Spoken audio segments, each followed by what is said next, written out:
session today of Code with Claude. I hope you've all had a fantastic day so far.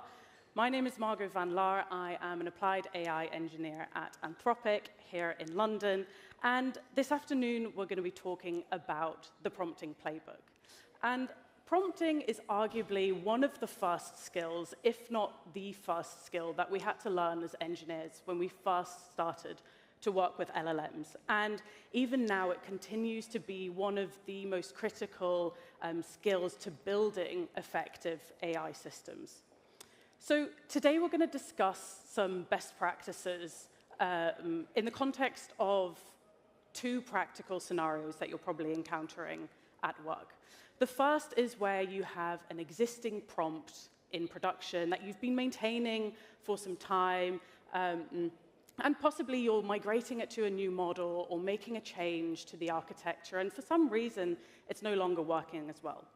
The second scenario is where we're building an entirely new agentic use case from the ground up, and we need to build the prompt from 0 to 1. Now, in order to illustrate these best practices, I don't just want to give you a list of do's and don'ts. I want to walk through a practical example that's been inspired by real prompts that I've seen some of our customers work with who are building on Claude. So the prompt that we'll look at today is a miniaturized example. The prompts that you're working with are probably a lot longer and more complex than the one we'll see today, but it's representative of some common problems that you might encounter when maintaining a prompt. So imagine that we have a prompt that multiple people have been collaborating on, contributing to. There's no clear owner. It covers a lot of different areas like policy, like tone, processes. We have some patches for kind of previous models that we've migrated to, all mixed together. It's built up and it's complex. And when we're migrating to a new model, we're finding that suddenly a lot of our test cases are no longer working as well as we expected. So what's actually going on here? Well, in order to start unpacking that question, we need a starting point. And that starting point is evaluations. We need evaluations to provide that rigor to understand whether a change to our prompt is actually correlating to an improvement in its performance. And we have different models which have different capabilities and different behaviors. And when you migrate to a different model, it could be that your system is no longer working as well for two reasons. First of all, if the new model might be capable, but it's behaving differently, and therefore we can tune our prompting to fix that behavior. The second case is where actually the model that we're changing to isn't as capable, and no amount of prompting is going to fix that. So we need to have an eval suite to act as a way of testing that regression so that we can apply our prompting best practices to that. So in the example that we're going to be looking at today, as I said, it's going to be a miniaturized example. We'll have 5 test cases in our eval.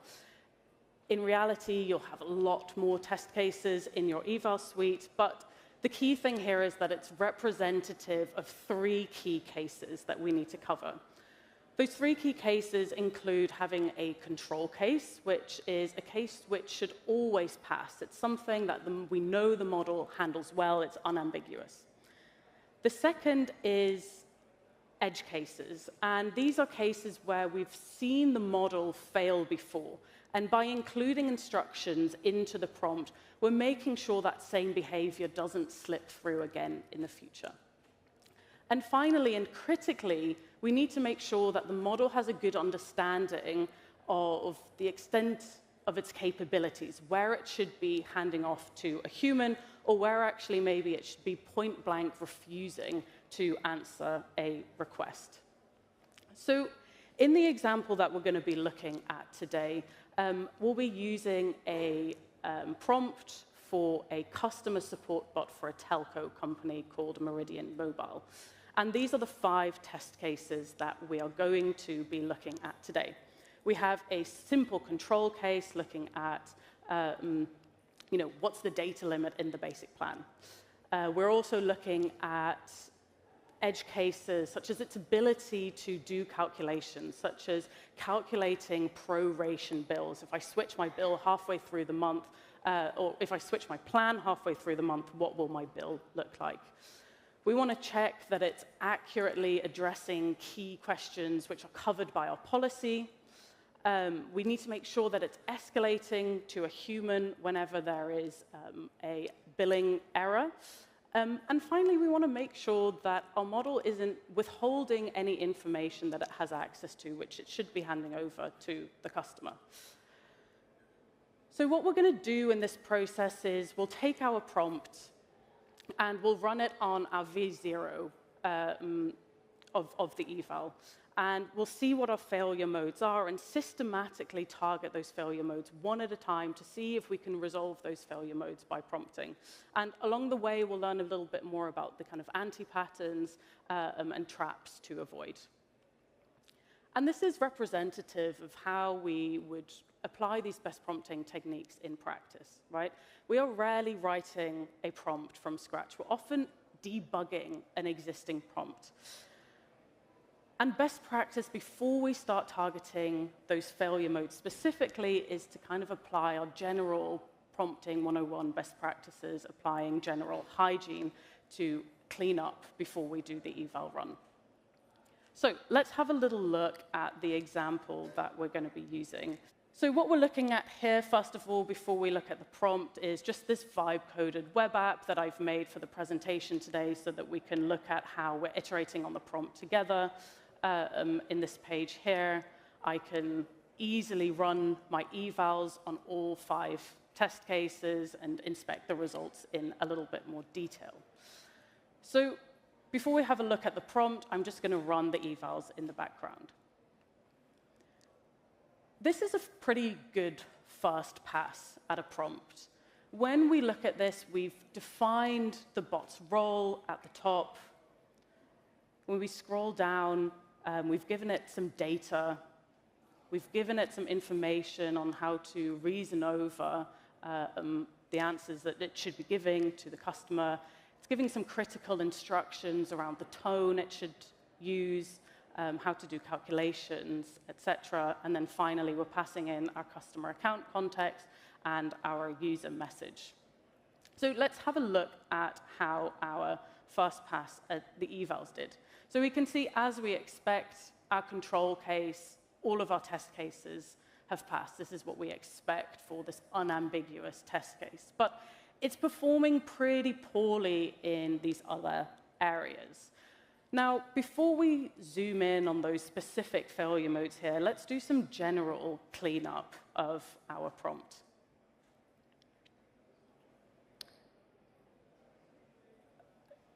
So as we mentioned, when we look through this prompt, there's a couple oddities here already. So for example, the first one is we're telling the bot that it's a human, which just isn't true, right? We can see as we scroll down, there's clearly some information here that has been copied directly from a website. So the key giveaway here is a reference to a hero image. There's even some references to cookies at the bottom. So we need to remove a bit of redundant information. When we look at the instructions here, they're all grouped into one big paragraph. So we've got some reasoning here, we've got instructions about the role, some critical instructions as well, without a real way of unpacking policy from guidelines, from tone, etc. So let me just... I've preempted some changes we want to make to this prompt, and this is just a diff view of some of those changes. So what we've done is, first of all, added some structure. So you can see that we've added XML tags here to define the role, to separate general guidelines, to separate policy, to separate tone of voice, etc. So if we run that eval then on this new updated prompt, we should hopefully see an improvement in the output as is.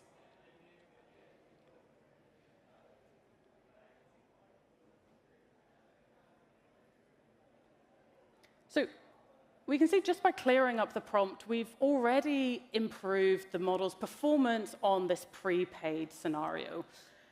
There's an interesting regression there in that fifth hotspot case, and I don't want to worry too much about that now. There's going to be some natural level of variance in the different runs of the eval, and we'll come back to that case specifically to see if we can make the prompt consistently better in that area. So what did we learn from this then? Simply clearing up the prompt with a better structure, with a better role description, has improved the performance. And this is a best practice that you can return to at any stage of writing and maintaining your prompts, especially as your prompts get more detailed and more complex. A general rule of thumb that I like to follow is if you're reading a prompt and you can't tell guidelines from policy, from data, most likely the model isn't able to either. So before looking at some of those cases in more detail, there's a little bit more general cleanup we can do, specifically here looking at creating an output contract. This is a key best practice to follow if you're struggling with your output format consistency. Now, in this case, we have a customer support bot. We want it to reply in a conversational tone, so it's unlikely to be a big issue in this case, but it's something to bear in mind if you're dealing with more complex output structures like nested JSONs, for example. So again, if we go back to the prompt and see what fixes we can apply here, first of all, we've added a section at the end where we've defined an output format for the model, telling it to use XML tags to output the response. But the prompt is not always the most effective way of handling issues. We can also change things in the harness to ensure consistency to a higher degree.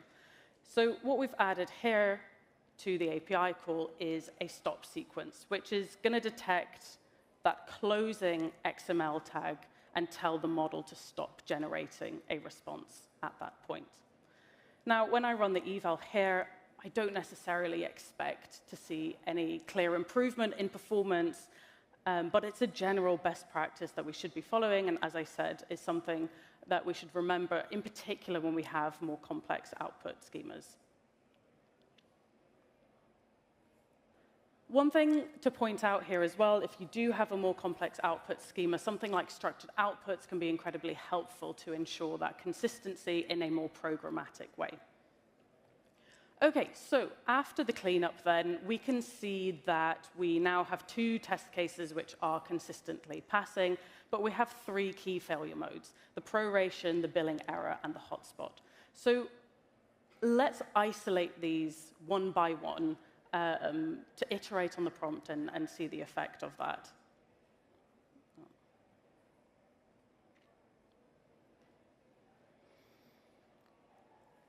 First of all, then, the hotspot question. So the question is, how much hotspot data is on my unlimited plan? What we expect the model to do is state directly the amount of hotspot data that the customer has. And the reason this is a slightly complex case is because the customer test case that we're dealing with is on a legacy plan. So actually, the current policy doesn't apply to them. So if we see what's going on in the actual test case here, the customer data which we're feeding to the prompt includes the amount of hotspot data that customer has. They have 5 gigabytes, right? But they also have a grandfathered plan. So what we're seeing the model is actually telling the customer is the general, the unlimited plan includes 4 gigabytes, but since you're on a legacy plan, you should go check this out yourself.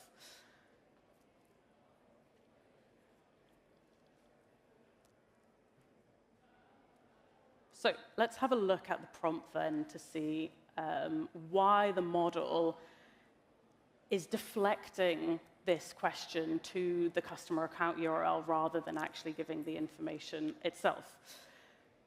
Now, if we read this prompt, originally it said, we changed our plans recently, and the policy doc shows the current plan data and customers on grandfather's plan have different rates.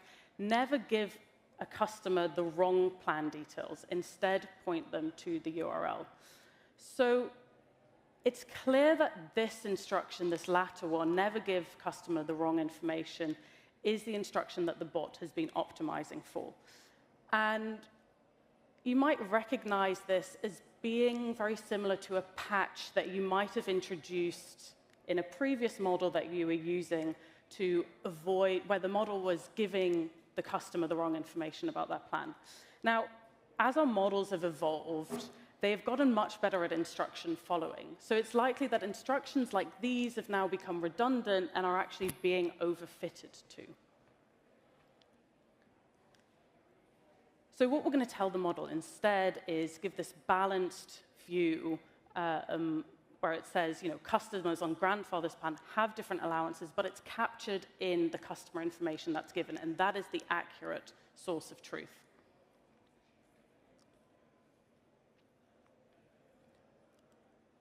So running the eval here, we should hopefully be addressing all of the test cases for the hotspot case. Now, I am running this live, so there could be some variability here, but we see here that now clearly all of our test cases are passing.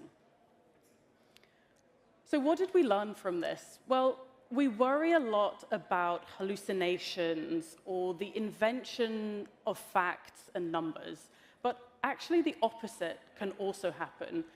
The model can withhold information that it actually has access to. Now, we saw here that this is likely a result of a patch that we introduced for a previous model, and a best practice that we could follow here is actually using version control, where wherever we are making defensive changes in the prompt, we are tracking the reason why we've introduced these. Sometimes they're necessary, but in the future, these kind of changes can produce unwanted effects so that we can backtrack on them. So the next failing test case then is this proration calculation, where a customer asks, what if I upgrade to the 30 gigabyte plan? What will my next bill be? And what we want the model to do is to perform some calculation and return exactly what their next bill would be, rather than giving some sort of vague output, which is what we can see it's doing right now. If we look at what the model is returning, it's clearly reasoning through it. It's doing a little bit of mental math here and there, but it's not really giving the customer a concrete answer, and I wouldn't rely on this as being able to accurately give the customer a response.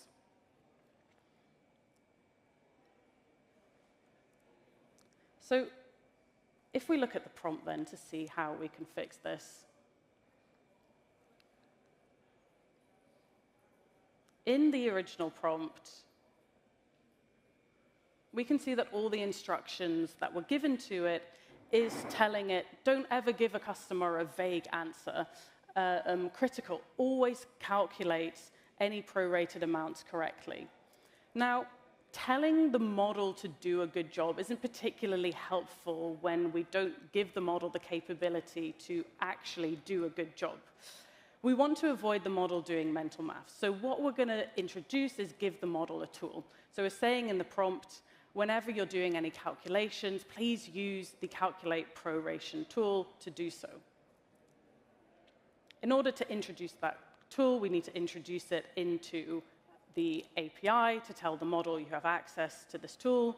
We need to define the tool schema, which tells the model what this tool does and when to use it.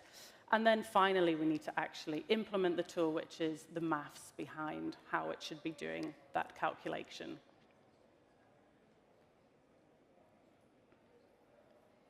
So running that eval then for another pass.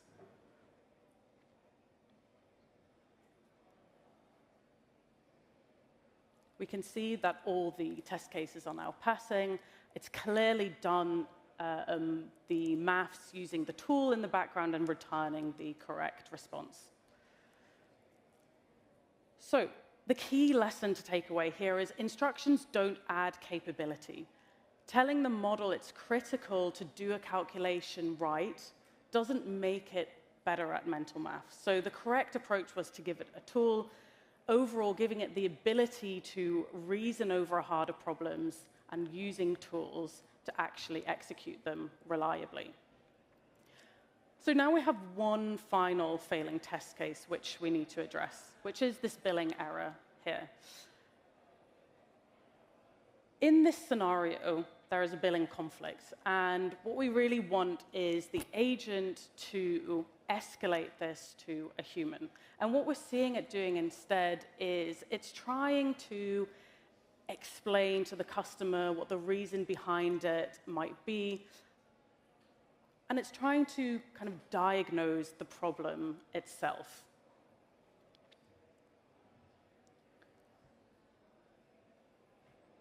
So in order to fix this behavior, let's again have a look what it was told in the prompt. We see in the initial instructions it was giving, it says, avoid escalating or transferring to a care specialist unless absolutely necessary, as it cost approximately $8 and it counts against our team's fast contract resolution. Now, this is only giving one side of the story, right? We're telling it what the cost is to escalating, but not the benefit, which means it's going to overfit again to not escalating this scenario. And second of all, we've got this clear conflict between what we've defined in the eval in terms of what we want the model to do this escalation versus what we're actually telling it to do. And the fix that's relevant here is to give it both sides of the story by saying it costs $8 to escalate a case, but actually, if you get this wrong, then it's going to cost you a refund as well as customer trust. Again, here we observed how the model optimizes for a goal, and this kind of instruction is a common instruction to give. It's quite similar to the one we saw earlier, where we didn't want it to overfit to a certain type of behavior. But it's the kind of instruction that can be followed quite differently by different generations of models. And specifically, as models become more intelligent, we need to remember to state both sides of the trade-offs, because our models are becoming better themselves at making those trade-offs themselves.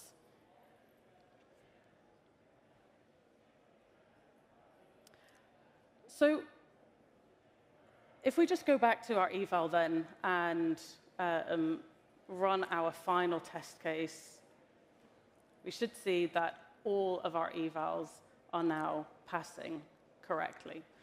So overall, we looked at applying general hygiene principles, how that can provide an initial uplift to the prompt, making sure we're removing any redundant instructions which were initially intended as patches for previous models' behavior, making sure we're giving it tools to do certain tasks reliably.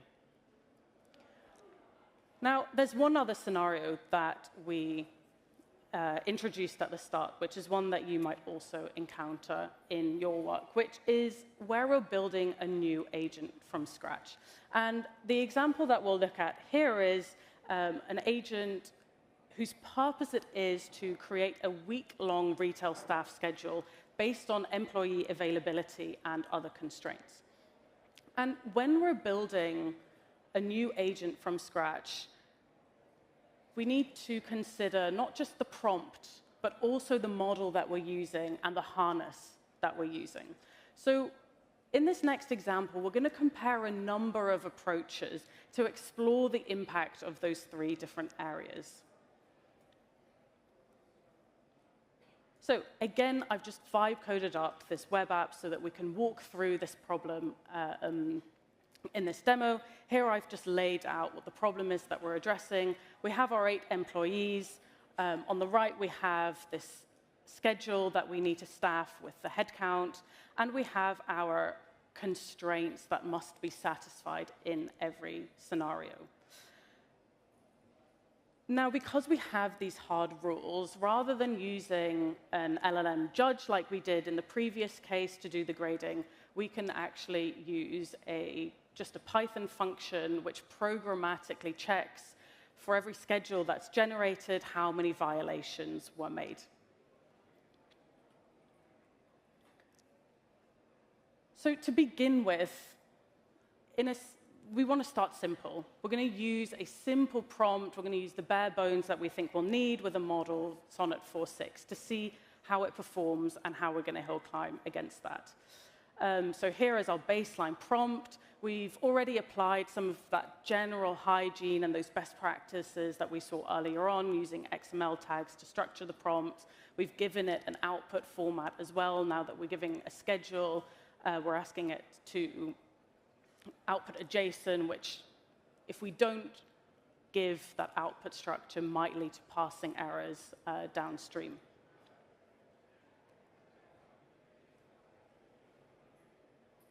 When we run the simple model on a first iteration of the evals, all cases fail. Now, just what we're looking at here is in our test set, we're essentially repeating, we're doing 5 trials here, and these numbers are showing how many violations were made in each trial. In the outputs, we can see that it's made a decent attempt at reasoning through the problem, but it's burning a lot of tokens, and it's clearly not checking its work, as it's not getting to the right impact. So let's try a larger model, a model which we know is better at reasoning. So we're going to run it through Opus 4.7 instead, keeping everything else the same. Now, interestingly, whilst all test cases are still failing, you can see that the overall number of violations that Opus has made has reduced significantly from Sonnet 4.6. So we're possibly onto something here, right? This isn't good enough to ship because it's still failing, but clearly giving it more reasoning capability is helping drive it towards a better result.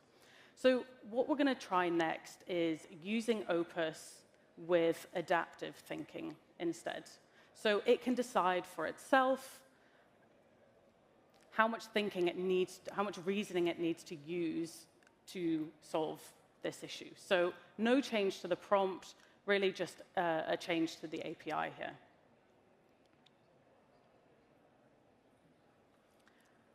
So this now seems to reliably generate compliance schedules, but it requires a lot more tokens.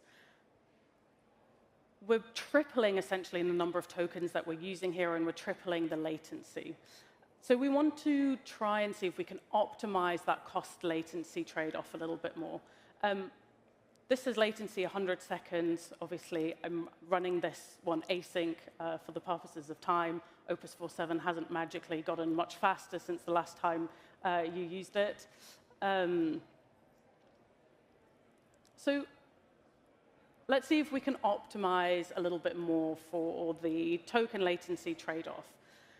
What we haven't tried yet is using Sonnet 4.6, so a smaller model, but with a better prompt. We looked a lot at the prompt optimization in that last section. So I've added a couple details to the prompt here. We're in particular how to reason through this problem, and most critically, telling it to check its work before outputting it.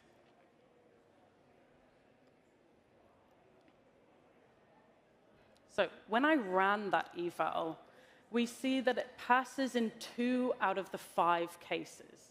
Now, the failure modes that we're seeing is actually not violations of the scheduling requirements, but the model hasn't been able to finish the tasks within the output limit that we set. So whilst we could increase the max tokens that this model is able to use to get all 5 test cases passing, we see here that we're using even more tokens, and this run has an even higher latency. So this is probably not the route that we want to go down. Now, as a final pass then, we want to look at doing this a little bit more agentically. So we're going to use this generate, evaluate, repair loop, where essentially the generator now creates a first draft of the schedule. And then we have a separate prompt which reports any specific violations that it made. So not programmatically checking it, but checking it with an LLM. So we're checking for every rule, and we're providing evidence of every violation. And we then have a third repair prompt, which receives any violations that were made and tries to make targeted fixes to it. So we have 3 very simple prompts, but they're now running independently rather than trying to do everything in one large prompt. So we can see in this case our agentic approach has solved all of our test cases with a much lower number of tokens and with a lower latency than trying Sonnet 4.6 with a better prompt. So going forward, it seems like there's 2 appropriate approaches to take here. Using Opus 4.7 with adaptive thinking, or using this agentic loop.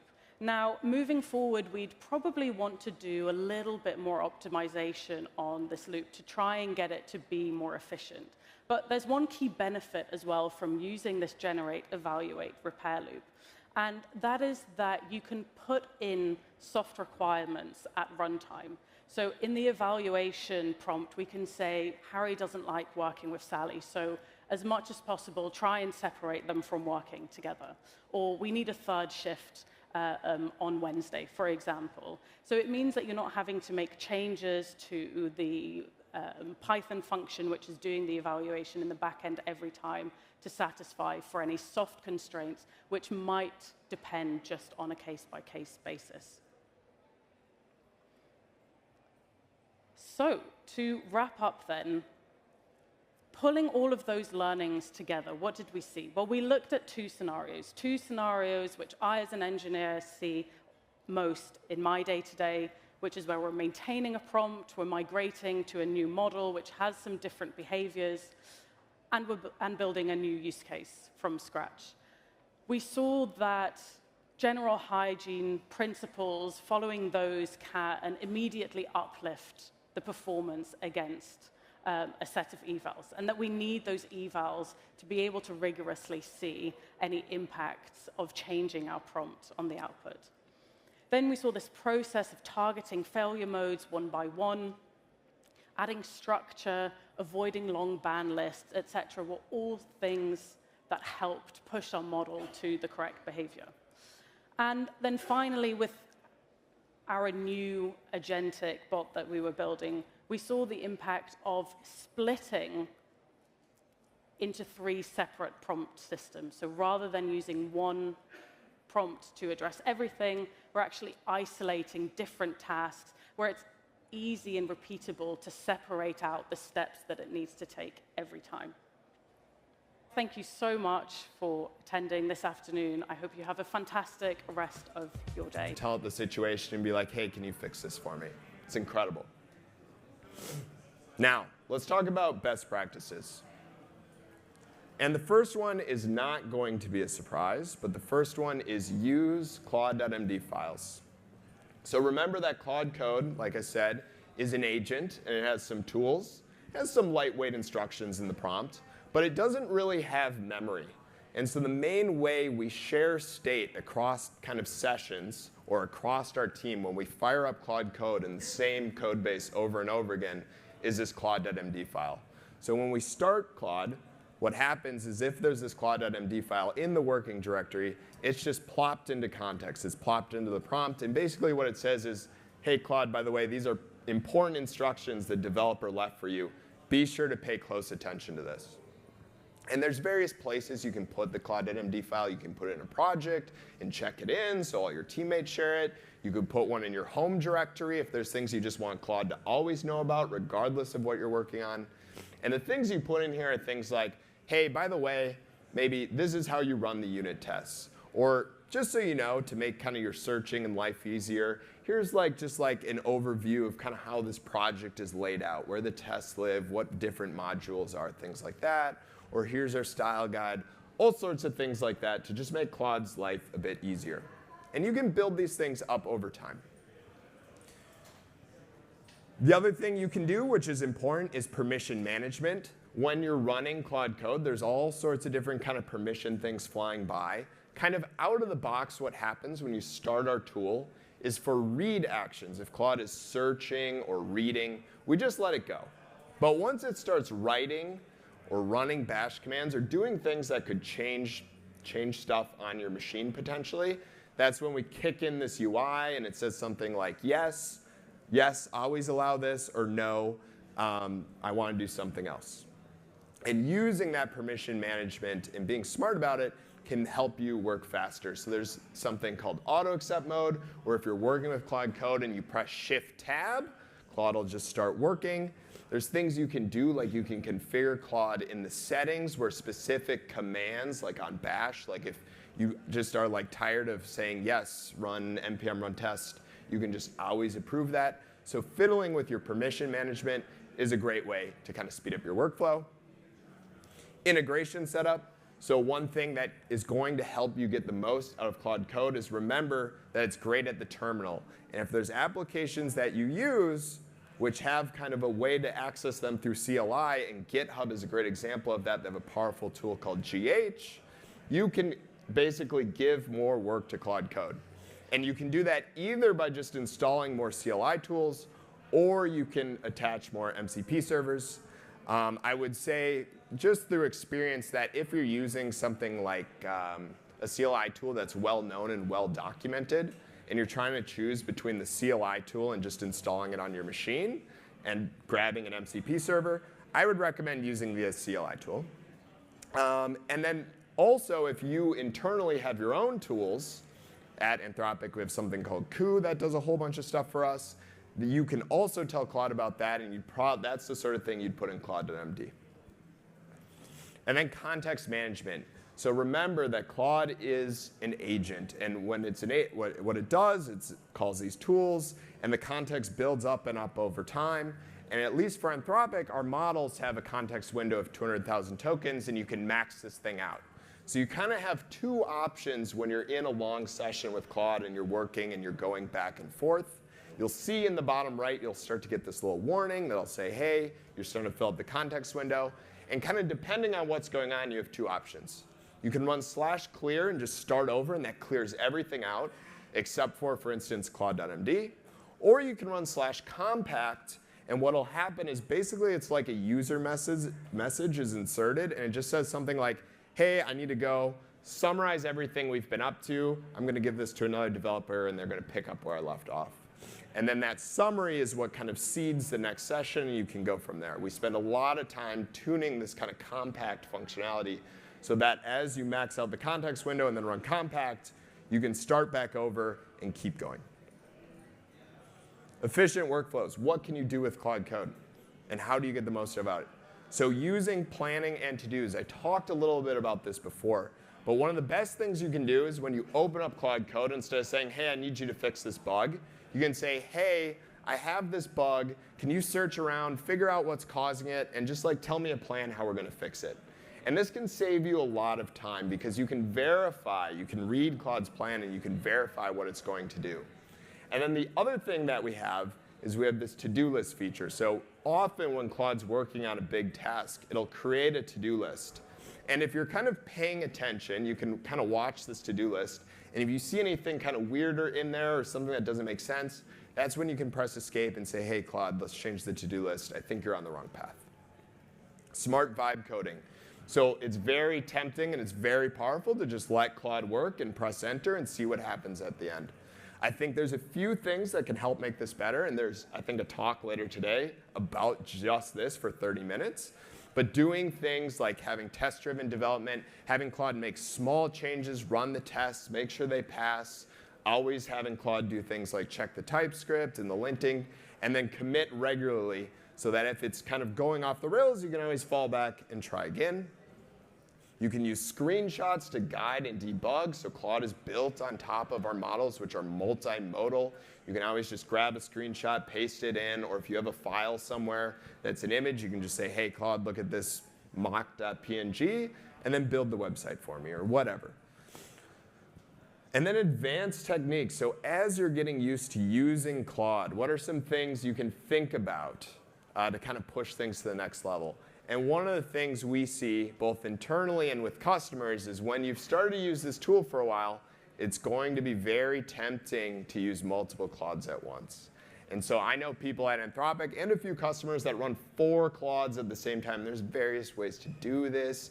You can have it in tmux or just different tabs, all sorts of crazy things. So I would challenge you to try getting multiple Claudes running at once and kind of be orchestrating all these things. It's quite fun. I can only do 2, but I know people that do 4. Use escape. So escape is your best friend.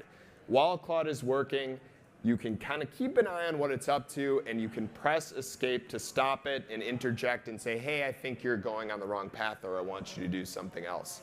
Knowing when the right time to press escape is versus just letting Claude figure it out is key to getting the most out of the tool. And there's a hidden feature, not too many people know about it, but if you press escape twice, you can actually jump back in your conversation. You can go back and you can kind of reset. Tool expansion and MCP. So this is taking it to the next level. If you feel like with Bash and with the tools that Claude has that it still can't do something, this is when you should start looking at MCP servers. And then headless automation. I think this is a thing we're most excited about, but also we are still trying to wrap our heads around internally, which is how can we use Claude programmatically? We have that in GitHub Actions. We want to figure out other creative places we can start using it. And I would challenge you all to do the same. So with that said, I'm going to jump over to my computer because there's one other best practice, which is it's always good to stay on top of everything that's new. So we're shipping super fast. I'm just going to go over a few things that are new as of today. One thing is when you're in Claude now and you fire it up, you can do /model. You can see what model you're running on. I'm on default, which happens to be Sonnet. We can jump over to Opus. You can do the same thing in /config. Switch it here. So that's new. Make sure you're running the model that works for you. There's another thing that's new about these models, which is you can say something like, can you figure out what's in this project? And for a while, we've had this like think hard or extended thinking. Now, this is great, but with our past models, we wouldn't let our model think between tool calls, and that's probably when the thinking matters most. So starting with Claude 4, our models now think between tool calls, and we can watch this happen. So we have Claude in this project. There's a few different files in here, and I'm just going to tell it to think hard and figure out what's in this project. And we can watch Claude start to work. And so the way you know you triggered thinking is you'll see kind of this lighter gray text, and then it'll call some file, it'll call some tools, it'll read some stuff, and then we see some more thinking. And this is awesome. So I encourage you when you're working on tasks and solving bugs, throw a think hard in there. And then the other thing, and you know what? We'll just throw it up real quick, is I have this in VS Code, but of course this is in JetBrains as well. But we have these new great integrations with VS Code and JetBrains. We can do things like Claude's going to know what file I'm in, what file am I in. That is not what I meant to say, but Claude's going to figure it out. And you can do things like this.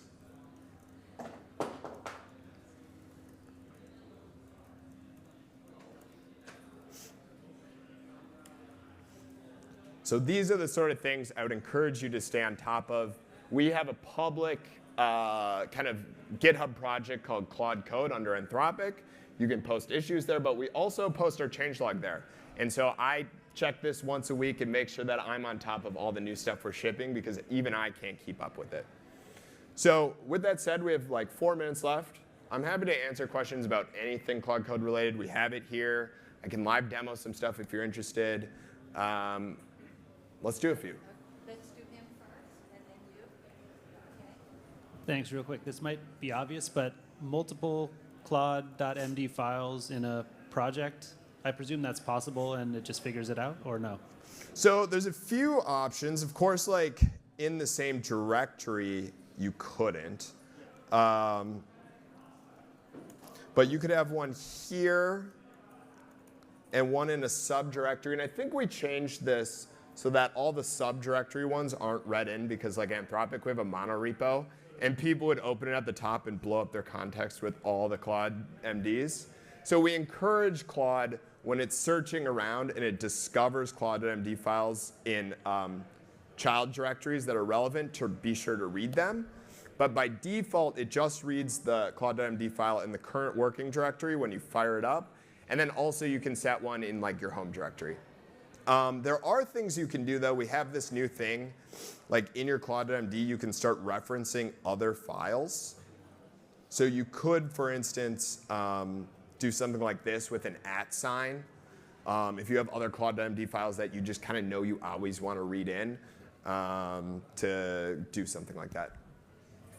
Hi, okay. I have not had luck getting Claude to respect my Claude MD. Like, there's one thing particular where I'll ask it to refactor something, and then it will leave inline comments explaining the what of it is, and it's like something that's extremely obvious. And so I'll tell it like, go and remove any inline comments that describe the what of what's happening, and then it will remove it, and then immediately do it again in like the same pass. So do you have any strategies for dealing with that? So there's kind of two things that fix that. So that was actually kind of a model problem. There's nothing in the prompt. We have actually a lot in the prompt for 3.7 that said, whoa, do not leave comments. And despite that, the model just loves to leave comments. So it doesn't surprise me that your Claude.md didn't help much either. We already did a lot. I did a lot of work to try to tamp it down from what happens out of the box. So we mostly fixed that in Claude 4. Now there might be some new weird behavior quirks, but the other thing we made better in Claude 4 is it's just better at following instructions. And we've gotten a lot of feedback from early testers that all of a sudden, whoa, my Claude.md is being followed way more closely. And it might be a good chance to go look in your Claude.md and decide, do I still need this stuff? Maybe I can take some of it out. Maybe I need to add a few new things. So moving over to the new models might be a good time to take another look at what's in there and see what you need and what maybe can go. For the record, I'm trying to think of something that you might not have thought of. Yes. When doing multi-agent execution and parallelization, can you make it so that for 4 agents, say, agents 2 and 3 use the context from agent 1, maybe agent 4 uses the context from agent 2 at a certain point? Yeah. Yeah, et cetera. That's interesting. We're trying to, so kind of like I said at the beginning, we're trying to do the simple thing that works, which is just one agent that's great at coding and does everything. I think we want to figure that out. Probably what's going to happen is if you wanted to do that, you would ask all your agents to probably like write to a shared markdown file or something like that so they can all kind of like check in and communicate. Sometimes like I'll be working with Claude.md or Claude and I'll just say like, hey, I need you to write some stuff in like ticket.md for another developer. And then I'll fire up another Claude code and I'll be like, hey, read ticket.md, like another developer left this note for you, like this is what you're gonna work on. So I'd think about trying to write that state to a file and then just kind of like count on the model's ability to just like read files and make sense of them. Is probably the best you can do today. And maybe we'll figure out clever ways to expose that in the product as something more native. Cool. All right. And with that said, I have some rare Claude Code stickers that I found in my backpack. So come find me. I'll be hanging out over there or something. Happy to share them. Thank you.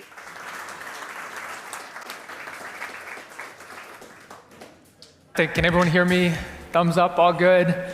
All right. Everyone, I hope that you have had a fantastic day at Code with Claude London so far today. My name is Will. I'm on our engineering team at Anthropic. I sit on a team called Applied AI. What that means is I essentially split my time between internal engineering work and time spent building agents with customers. So folks, imagine that you built and shipped an agent to solve a problem. I'm sure that's something that a lot of the folks in this room have actually done. And imagine that this agent worked fantastic, right? But it worked so well that a few weeks after shipping, you were asked to add some additional capability to the agent. A few weeks after that, you received more business requirements and you added additional capability. This pattern continued and continued until before you know it, your system prompt had grown to become several hundred lines long. You have dozens of tools and sub-agents that exist for your agent. And because of the complexity, you've started to see regressions in the areas that your agent was previously accelerating in. So if this is you, you're not alone. We see this type of scenario happen pretty commonly with customers, and actually with ourselves included in that. So within this workshop, we are going to simulate an agent that has essentially grown to a complexity where we start to see degradation in its performance. We're then going to walk through some of the decisions that we as engineers and architects make in order to improve the design of our agent to restore the performance that we expect with the additional capabilities. Specifically, we're going to make some decisions around tools and skills and subagents. As we modernize the stack of our agent, we want to make sure that we're using the right agentic primitives at the right time. So when do you use a tool, when do you use a skill, and when do you use a subagent? We're going to talk through all of that in this session. As I mentioned, folks, this session will be hands-on. So let's go ahead and get started. I first want to walk you through our problem statement in our agent. So for the purposes of this session, we're going to be focusing on an agent called Stock Pilot. This is an inventory management agent that was designed by and for a mid-size retailer. The agent that you see on the screen can do several things. It can flag low levels of stock.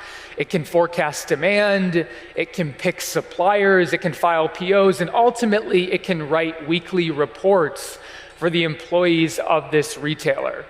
Now, none of these capabilities are particularly complex on their own, but again, the issue is that we've essentially bolted capabilities onto our agent over time without modernizing our architecture. This complexity has started to cause some problems. Let's take a look at the actual architecture today of the agent.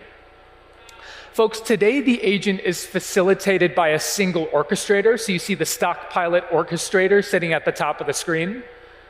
The agent has a system prompt, as I mentioned, that's grown to be about 400 lines long. It has 12 different tools. 3 of those tools happen to be wrappers around subagents with completely isolated context windows. So if you have the repo pulled up, which we'll go into more detail in just a bit, there's an agent that's under a folder called Before, which essentially walks through this agent exactly. So again, orchestrator, long system prompt, a lot of tools. We have a lot of subagents. The result of this is that our evals have started to dip. So let's imagine how we got here for a moment. Again, like we built that agent up front to solve a really specific problem. We received business requirements to say add maybe some forecasting capability to our inventory management agent. So what we decided to do was essentially just spin up a forecaster as a subagent. Again, later on, we received more requirements to add report writing capability to our agent. So we decided to add another subagent for that report writing capability. Again, our eval started to dip over time because we added more and more complexity while just bolting this capability on. So let's take just a little bit of time and talk about evals specifically. For this agent, folks, we have 12 different eval tasks across 5 different types of graders. So my colleague gave a talk on eval shortly before this. Evals will have a component within this workshop, but it won't be the main focus. I'll give you a quick summary of the tactical evals that we're using for this agent. On the left side of the screen, you see some IDs. You see several evals that start with the letter R. This stands for regression. These are more realistic, single-turn tasks that we grade the model's capability on. So imagine I give the model a task. The model comprehends that task within the agent, calls some tools, and then provides a response back to me. We're essentially evaluating that response. We also have some more complex tasks that we're grading the model on. So you see those F IDs, the IDs that start with F on the left side of the screen. That stands for failure mode. In this case, we're evaluating the model over a more complicated multi-turn task that we're grading. Now, again, I won't go into evals too specifically. We have a number of different types of graders that are both deterministic and non-deterministic. Right? When I talk about deterministic evals, we're grading things like turn count and like latency and like the number of tokens that are used as our agent is completing a particular task, and we're tracking those deterministic metrics over time. We're also using the idea of LLM as a judge to evaluate the non-deterministic characteristics of our agent. So personality and tone and style and output quality, we're using a non-deterministic grader as a part of our eval to evaluate our agent's non-deterministic characteristics. Now, we're going to run the evals for our agent in just a bit, but when you do, you'll find that the agent is struggling a bit. I'll talk about some of these evals in just a little bit more depth. So F1 on the screen, third from the bottom, this is essentially simulating a daily low stock sweep. So again, this is an inventory agent. We're simulating our ability to look through all of our inventory and pull the low levels of stock. This eval, you'll find, will actually fail because the agent is going to do the right thing, but it's going to take a very winding path to do so. So instead of taking the straightest line from point A to point B, the agent is going to take a very inefficient path. It's going to get to the right end, but it's going to fail the eval because it's not at the efficiency that we'd like. F2 on the screen is another eval that you'll see fail. This eval actually evaluates the ordering process under a particular promotion package. This is going to fail because we are using a sub-agent for this particular task.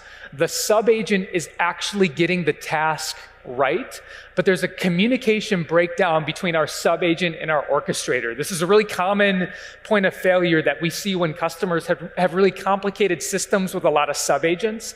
It's important to get the communication between your sub-agents and your orchestrator just right. In the case of F2, like you see on the screen, this is an eval that's going to fail because we have a breakdown in that communication. The last one that I'll highlight that you'll see fails is R8 on the screen. R8 will essentially check the forecasting during a particular promotion month. This eval is also going to fail because we have two different policies that live in very different parts of our system prompt and actually end up contradicting each other. So I mentioned over time our system prompt has grown. We start to have some conflicts and the model gets confused, leading towards a failure for this particular eval. Now, in the repo, you'll see it in the README, when we run these evals, you'll see that they're going to pass up front at about 83%, which is okay, but if you work in the world of manufacturing, that is not okay. 17% failure is a really expensive failure percentage. Now, let's double click on R8 again, just so that we can understand a little bit about what's happening behind the scenes. Again, R8 is where we're essentially calculating the forecast during a particular month with a promotion. And so on my screen here on the right side, where you see kind of the simulated terminal window, within the first block under the commented text, we can see that the agent pulled the right forecasting baseline and also pulled the right promotion multiplier. So forecasting baseline, 12 units a day, promotion multiplier, 3.1x. This is all correct. But in the calculation part below that, we can see that there was actually some kind of hallucination that happened. Instead of using that 3.1x promo multiplier, the agent actually ended up using 1.35. So something happened along the way. A hint here is that the reason for this is that we have context problems. So this isn't a model problem. It's an issue with the information that we're surrounding the model with. Our system prompt has grown to be really long and is very confusing for the model and has some conflicts in it, which lead to the issue that shows up within this eval. So, folks, our objective in this workshop will first be to run our suite of evals. We're going to triage the issues, and we're going to update the design of our agent accordingly, and then we're going to do something that we call internally hill climbing towards eval improvement, right? So we run our evals, we get a baseline, it's going to be about 83%. We're then going to optimize the architecture of our agent, and we're going to continue then running our evals so that we climb on them, hopefully seeing the success percentage improve over time. In this lab, we're also going to start with an agent that is self-created on our messages API. Again, if you have the repo and you click on the before folder, I'll show you this in just a bit. This is an agent that is built from scratch on our messages API. we're going to actually migrate that agent to Claude managed agents. Claude managed agents essentially allows us to offload the messiness that comes with maintaining an agentic harness and scaling agents safely and securely to thousands and tens of thousands of users, right? Like if I want to build my agent locally and run it locally, I can do that pretty quickly and pretty easily. But the moment that I need to take that agent, I need to host it remotely, and I need to allow hundreds and thousands of users to, at the same time, engage with that agent. There's an infrastructure problem, there's a scaling problem, there's memory, there's security, there's so much that I have to account for. So in order to offload that, so I can just worry about the architecture of my agent itself and make decisions around tools, skills, and sub-agents, I'm going to offload everything else to Claude managed agents. So again, to break that down just a bit, there's been a few talks on CMA so far today, but this is really where we're able to separate the agent from the session details, from the sandboxed environment where tool calls are actually happening. Again, this allows us to offload particular parts of the stack to then only worry about the design of our agent itself. All right, I mentioned that we're going to get hands-on in this workshop. We are going to go ahead and do that right now. Now, what you see on the screen here is the workshop URL as well. If you haven't had a chance to grab it, feel free to go ahead and do so. This is where we're keeping all of the different workshops throughout Code with Claude within London, so you can go back and revisit them if helpful. Within this workshop, we're going to be working on agent decomposition. So that's going to be the name of the folder that we're actually going to be working within. Great. Let me jump forward here. Perfect. So the first thing that we're going to do as a part of this workshop is we're first going to get a baseline. So when you open up that link, you'll first clone the repo. So we're going to clone the repo locally. We have a UV project that's set up, so we're going to run UV sync in order to make sure that we have all of our packages and our dependencies to be able to invoke the Anthropic SDK and then eventually deploy our agent to Claude managed agents. So we can run UV sync to do that. I mentioned previously that we're going to need an API key for this workshop as well. So using those credits that you got at the start of this session, you can go to your Claude console account and create an API key. If you copy the env example, you'll just have to manually copy your API key into the env file that's created for you. Now, all the 12 evals that I previously walked you through, we have all of those set up already. So in order to get a baseline and run those evals, you have to run uv run evals -- agent before. This is all in the README, but if you just run that command, you will be able to actually go about running your evals. Now, in terms of our building here, we're going to take a number of steps to actually go about running our evals, using Claude Code to triage the results of them, and then climbing accordingly on our agent. So we're first going to take a look at the system prompt that we have for our agent itself. So I mentioned earlier that our system prompt is currently sitting at about 400 lines long. We've been stacking information on our system prompt over and over again as we've continued to get more business requirements. So our system prompt is very long. We'll take a look at that. We are then going to take some time to evaluate the tools that we're using. Right now, as I mentioned, we have 12 different tools. 3 of them are actually kind of wrapped sub-agents. So we'll take a look to see what we can do to make that more efficient. And then lastly, if there are any sub-agents that we really need to make our agent effective, we're going to take a look at the best way to actually construct sub-agents with Claude managed agents.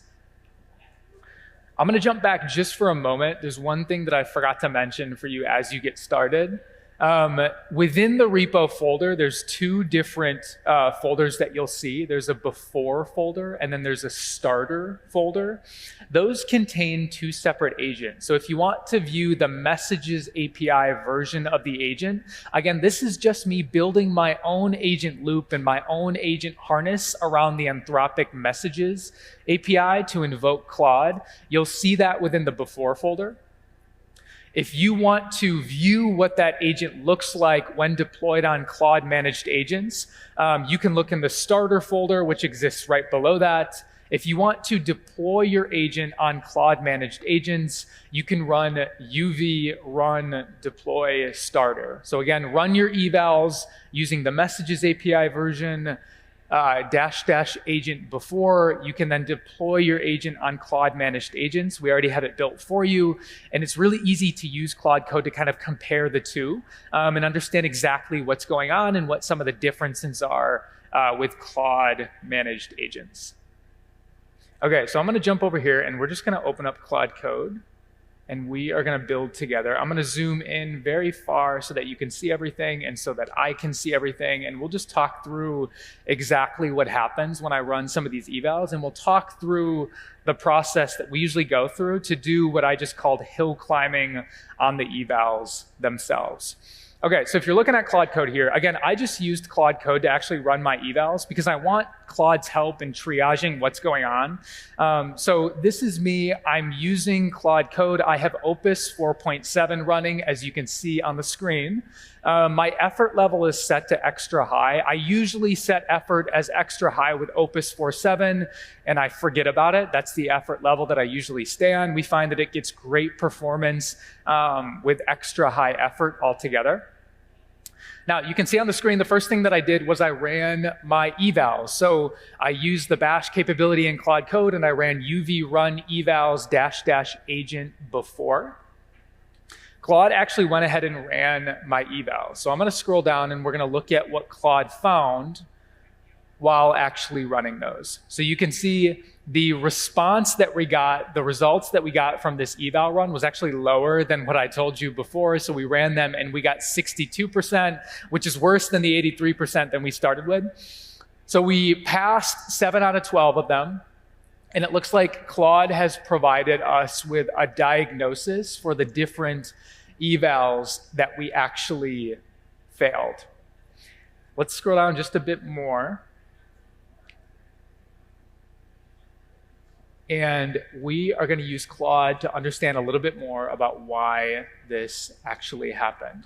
So you can see here, I am using Claude to provide me some of the themes around why we actually failed some of these evals. Again, this is a great technique. If you have evals for your agent, again, as Giri showed before this session, you can use Claude to actually go about triaging these.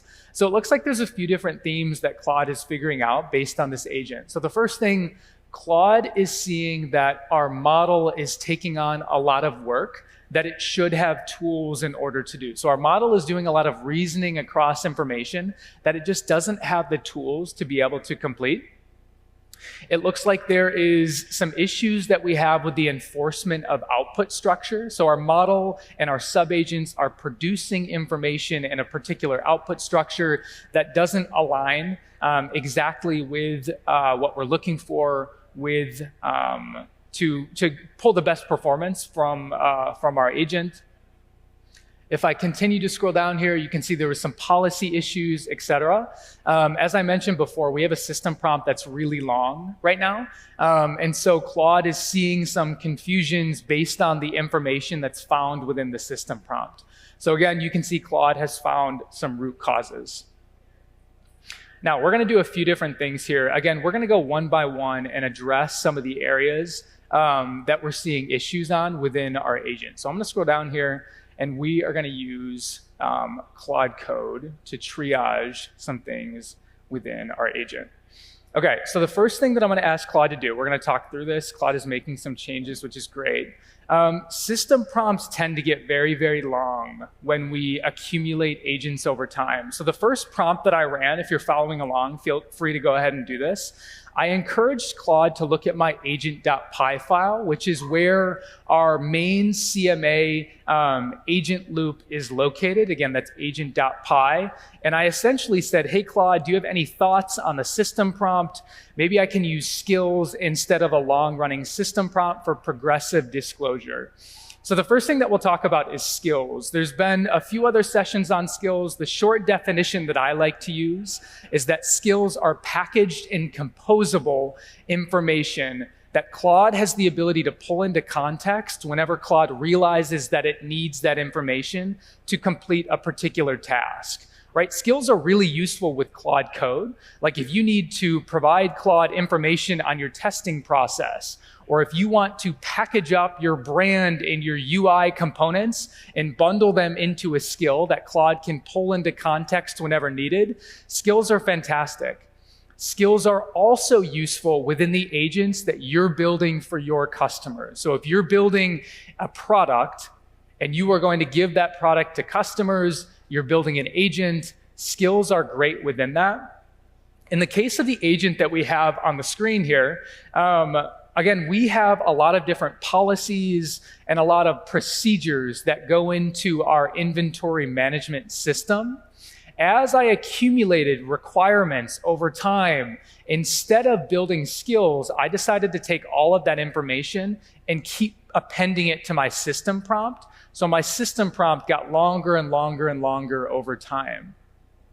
This is not something that we recommend you do based on the introduction of skills, right? Leave the system prompt only for the information that Claude needs in its mind, regardless of the task that you give it. Skills are fantastic for packaging information that Claude is going to need some of the time, not all of the time, right? So if I ask Claude to go build a forecast, Claude is going to go ahead and do that. Let's see, I lost my computer just for a second. There we go. If I ask Claude to go ahead and build a forecast, right, Claude is not going to need forecasting information unless I specifically ask it to go ahead and build that forecast, right? So in the case of that particular task, I want Claude to pull forecasting information into its context window. Skills are also fantastic for making sure that you are being efficient with context, because if you stuff all of this information into the system prompt, you're polluting that context window with information that Claude does not need in order to complete a particular task. So again, the first thing that I did, I'll zoom in just a bit more so that you can see this, and I'll scroll up just a bit. I said, hey, Claude, can you help me take a look through my system prompt? Can I use skills instead? My system prompt is too long and I need some help. And so Claude did an analysis of this and realized that I have some pre-built skills that I can use to supplement information in my system prompt. So the first correction or fix that we're going to make to modernize our architecture here is we are actually going to remove much of the system prompt, and we're going to put that information into skills. And so you can see here the first thing that we're doing with Claude is we are activating a number of different skills that previously were not there before, and we're actually swapping our system prompt to be a short prompt instead of a long one. So if you're curious, if you feel like you have a long system prompt within the agents that you're building, feel free to take a look at this to see the differences between what was like a 400-line system prompt compared to about a 50-line system prompt. We've supplemented that and we've switched a lot of that information to skills. Great. I am now going to continue working with Claude. So you can see we made those changes here, which is fantastic. There's some evals that I can go rerun. I'm going to ask Claude to do one more thing, and then we're gonna rerun some of our evals to see where we've improved. So I mentioned before that we have 12 different tools. You saw those on the screen in the second slide that I shared. As a part of this inventory management agent, we have tools that we've created for everything. So whenever Claude needs to retrieve data, we have a tool. Whenever Claude needs to analyze data, we have a tool for that. We have tools for everything. So I'm going to ask Claude to take a look at the tools that my agent has and help me think through how I can optimize here. So right now, Claude is running an analysis across the different tools that I have for my agent. And we're going to get to see what some of the results for. Now, while this is working, I'll give you a tip when it comes to building agents that we carry with us at Anthropic for our agents internally and the agents built with customers. Whenever we build agents, we lean into the same primitives that we as humans have access to. So imagine yourself when you show up to work, right? You have a computer that's sitting in front of you. You have the ability to navigate files on a file system. You can type in the browser and you can search the web. If you're an engineer, you have the ability to write and execute code. When you think about Claude Code as an agent, we've effectively given Claude access to all of the same primitives that you and I have access to when we show up to work every single day. Like Claude Code is a great coding agent because Claude is really good at code. But essentially what we've done with Claude Code is we've just given Claude access to a computer, right? And this is really powerful because this allows us to drop in better versions of Claude as we continue to release new models. And Claude just uses those primitives better than it did before. Right? Like imagine yourself after this conference compared to yourself when you walked in. You're going to have the same tools at your fingertips, but theoretically, your brain's going to be a little bit bigger. You're going to be smarter based on what you learned here, and you're going to be more effective while using the same tools. Claude works the same exact way, right? And so whenever we build agents, we lean into human-like primitives first. These primitives are things like code execution, and the navigation of a file system, the keeping of a to-do list, the ability to search the web.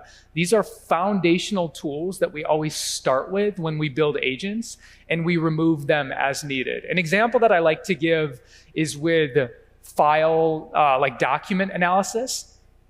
If you're building an agent that requires document analysis, maybe you have a lot of CSVs or Excel sheets that your agent is going to be looking over. Code execution, so the ability to write and run code, is one of the best ways of doing data analysis and working across lots of documents, right? Like if you need Claude to look across the CSV, giving Claude a bash tool so that Claude can write a quick Python script and reason across the results after running that Python script is much more effective than just uploading the entire CSV into Claude's context window, right? So again, we lean into these computer-like primitives first when building an agent. So if I scroll down here, that's exactly what we did here. You can see we took a lot of steps and we actually removed most of the tools that exist within our agent, and we replaced them with some of the primitives that I talked through previously. This is an inventory management agent that leans really well to this. I have the ability to consolidate and remove a lot of the tools that I'm using to reason across Excels and reason across forecasting data and just give Claude access to the same tools that Claude Code has in order to do that. What's cool about this is that when you build using Claude managed agents, these tools are actually included by default. So if you want to give Claude access to those same tools that Claude Code has and use them to drive powerful capability within your agent, you don't have to worry about writing a tool that gives Claude the ability to write and run code. Or you don't have to write a tool that gives Claude the ability to use the file system. You can just rely on those built-in tools that we have built ourselves for Claude Code that we just make available through Claude managed agents. I'm going to ask Claude to rerun an eval. The evals to see if we are getting better. Now, with your agent, there's always going to be the need to add some custom tools as well. Like you're only going to get so far by giving your agent the same tools that we give Claude Code. So we always start with those primitives like code execution and web search and to-do lists, et cetera. We always start there. And then we either remove those tools as we don't need them, right? There might be some agents where we just don't need web search, so we'll go ahead and remove that tool. And then we'll add custom tools whenever we need them. right? So again, when you think about tools, I encourage you to start with those Claude Code primitives, those human-like primitives, and then add custom tools only as you need them. In the case of this specific inventory agent, we were able to remove most of the tools and replace them with Claude Code. So you can see right now, Claude is redeploying my agent to Claude Managed Agents. So again, I have my agent locally. I am redeploying it based on some of the changes that we've made, and now I can rerun some of my evals to see the results. So you can see in that last command, I'm rerunning the F1 eval, and we're gonna see what happens as a result. Now, we always get a lot of questions when it comes to MCP. So in the case of CMA here, you have a couple different options when it comes to tools. You can first lean on those Claude Code primitives, things like web search and code execution and file system. Again, that's what we start with. You can then create just custom tools, so standalone tools that only your agent has the ability to use. Then you can connect your agent to MCP. We see a lot of folks run towards MCP first, and a lot of our customers end up in this ecosystem where there's a lot of kind of chaotic MCP servers that exist. A lot of times they have overlap, which can create some problems. So when we build agents, again, we start with those Claude Code tools. We then create local tools only for our agent. We don't run to MCP. And then only in the case where we have a common collection of tools that multiple clients will benefit from accessing, do we go about the process of collecting those and publishing them as an MCP server. So only when we have multiple agents, maybe multiple Claude Code clients that need to access the same set of standardized and governed tools, we run towards MCP. Something else that's becoming increasingly common throughout the industry is leaning on Claude's ability to effectively use code execution as a means of executing tools. So we see a lot of capabilities coming out around just giving Claude access to use CLIs and invoke APIs using code and actually run tools using code instead of MCP. One of the drawbacks of MCP is that it does cause some, it can cause some context issues just in terms of polluting context and taking up a lot of space. So there may be some cases where you can just rely on code execution, either through CLIs or just by giving Claude the ability to invoke APIs using code as a means of creating more flexibility for your agent where you do not have to use MCP. So just something to keep in mind as you're building. Great. Okay, so Claude just got done. Looks like we have the before and after from some of the changes that we've made, and I think that this is pretty compelling, right? The first thing that jumps off the screen to me is the token usage. So before, I was using over 200,000 tokens for a particular task. After leaning in on some of those file system primitives, you can see that that went down dramatically. This is a direct result of giving my agent code execution. So again, imagine instead of giving my agent a full CSV that needs to be read into context, I just give my agent the ability to write and run Python as a means of kind of navigating across all of that information. The agent uses a lot less tokens when it can write code and then run code and then read the results, instead of having to consume all of that data in Claude's mind and then use all of that kind of collective brain power to then make decisions based on the results. A few other things, we can see that our costs went down as well because we're just not using as many tokens, which makes sense. Our execution time went down as well. So this was a pretty good case where I think we got better overall, but this is not something that will happen all the time, right? We might see some cases where we regress, but this was the case where using some of those primitives as opposed to some of our more stagnant tools was clearly the right decision. Great. Okay, we're gonna jump back and we're gonna talk about sub-agents for just a bit. I'm going to copy another prompt to Claude, and we are going to investigate sub-agents. Now, I mentioned before that we had 12 different tools. 3 of them were effectively wrapping sub-agents. So if I'm Claude, I have the ability to call on a tool. That tool is a wrapper for a sub-agent. I can then go and invoke that sub-agent. See, Claude's doing a lot here. I'll scroll up just a bit, and then we'll talk through it. The two main use cases the two main instances where we see subagents initially as being really effective is first when you want to throw a lot of Claude at a problem, right? So let's say that you're trying to do deep research or like web search. Let's say that you're trying to do, in the case of Claude Code, code-based exploration. That's a great case where like having many different minds running at the same problem makes sense. So subagents are a great way to parallelize and throw a lot of Claude at a problem to get it done faster and more effectively. The second case where it's really common to use subagents is when you need a fresh mind to look at a problem. So I'll use the Claude Code example first.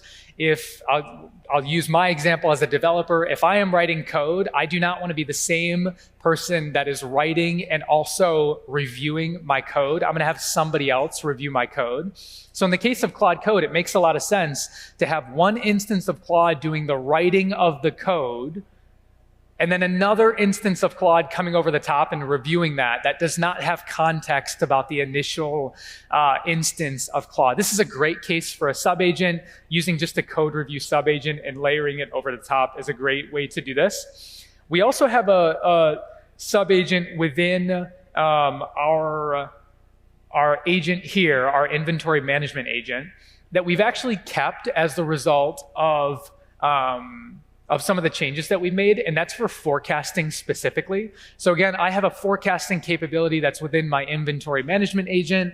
I do want to keep my forecasting separate from my main instance of Claude. I don't want anything in my initial context window to distort the forecasting process. I do have a skill that kind of walks through the step-by-step sequence and the guidelines that I prefer Claude use when writing and building forecasts. But again, I don't want the same Claude that my customer is talking with to also be the Claude that writes the forecast, right? So I want to divide that. So I'm leaning on that second example of when to use a subagent as the place where we'd like to go about doing this.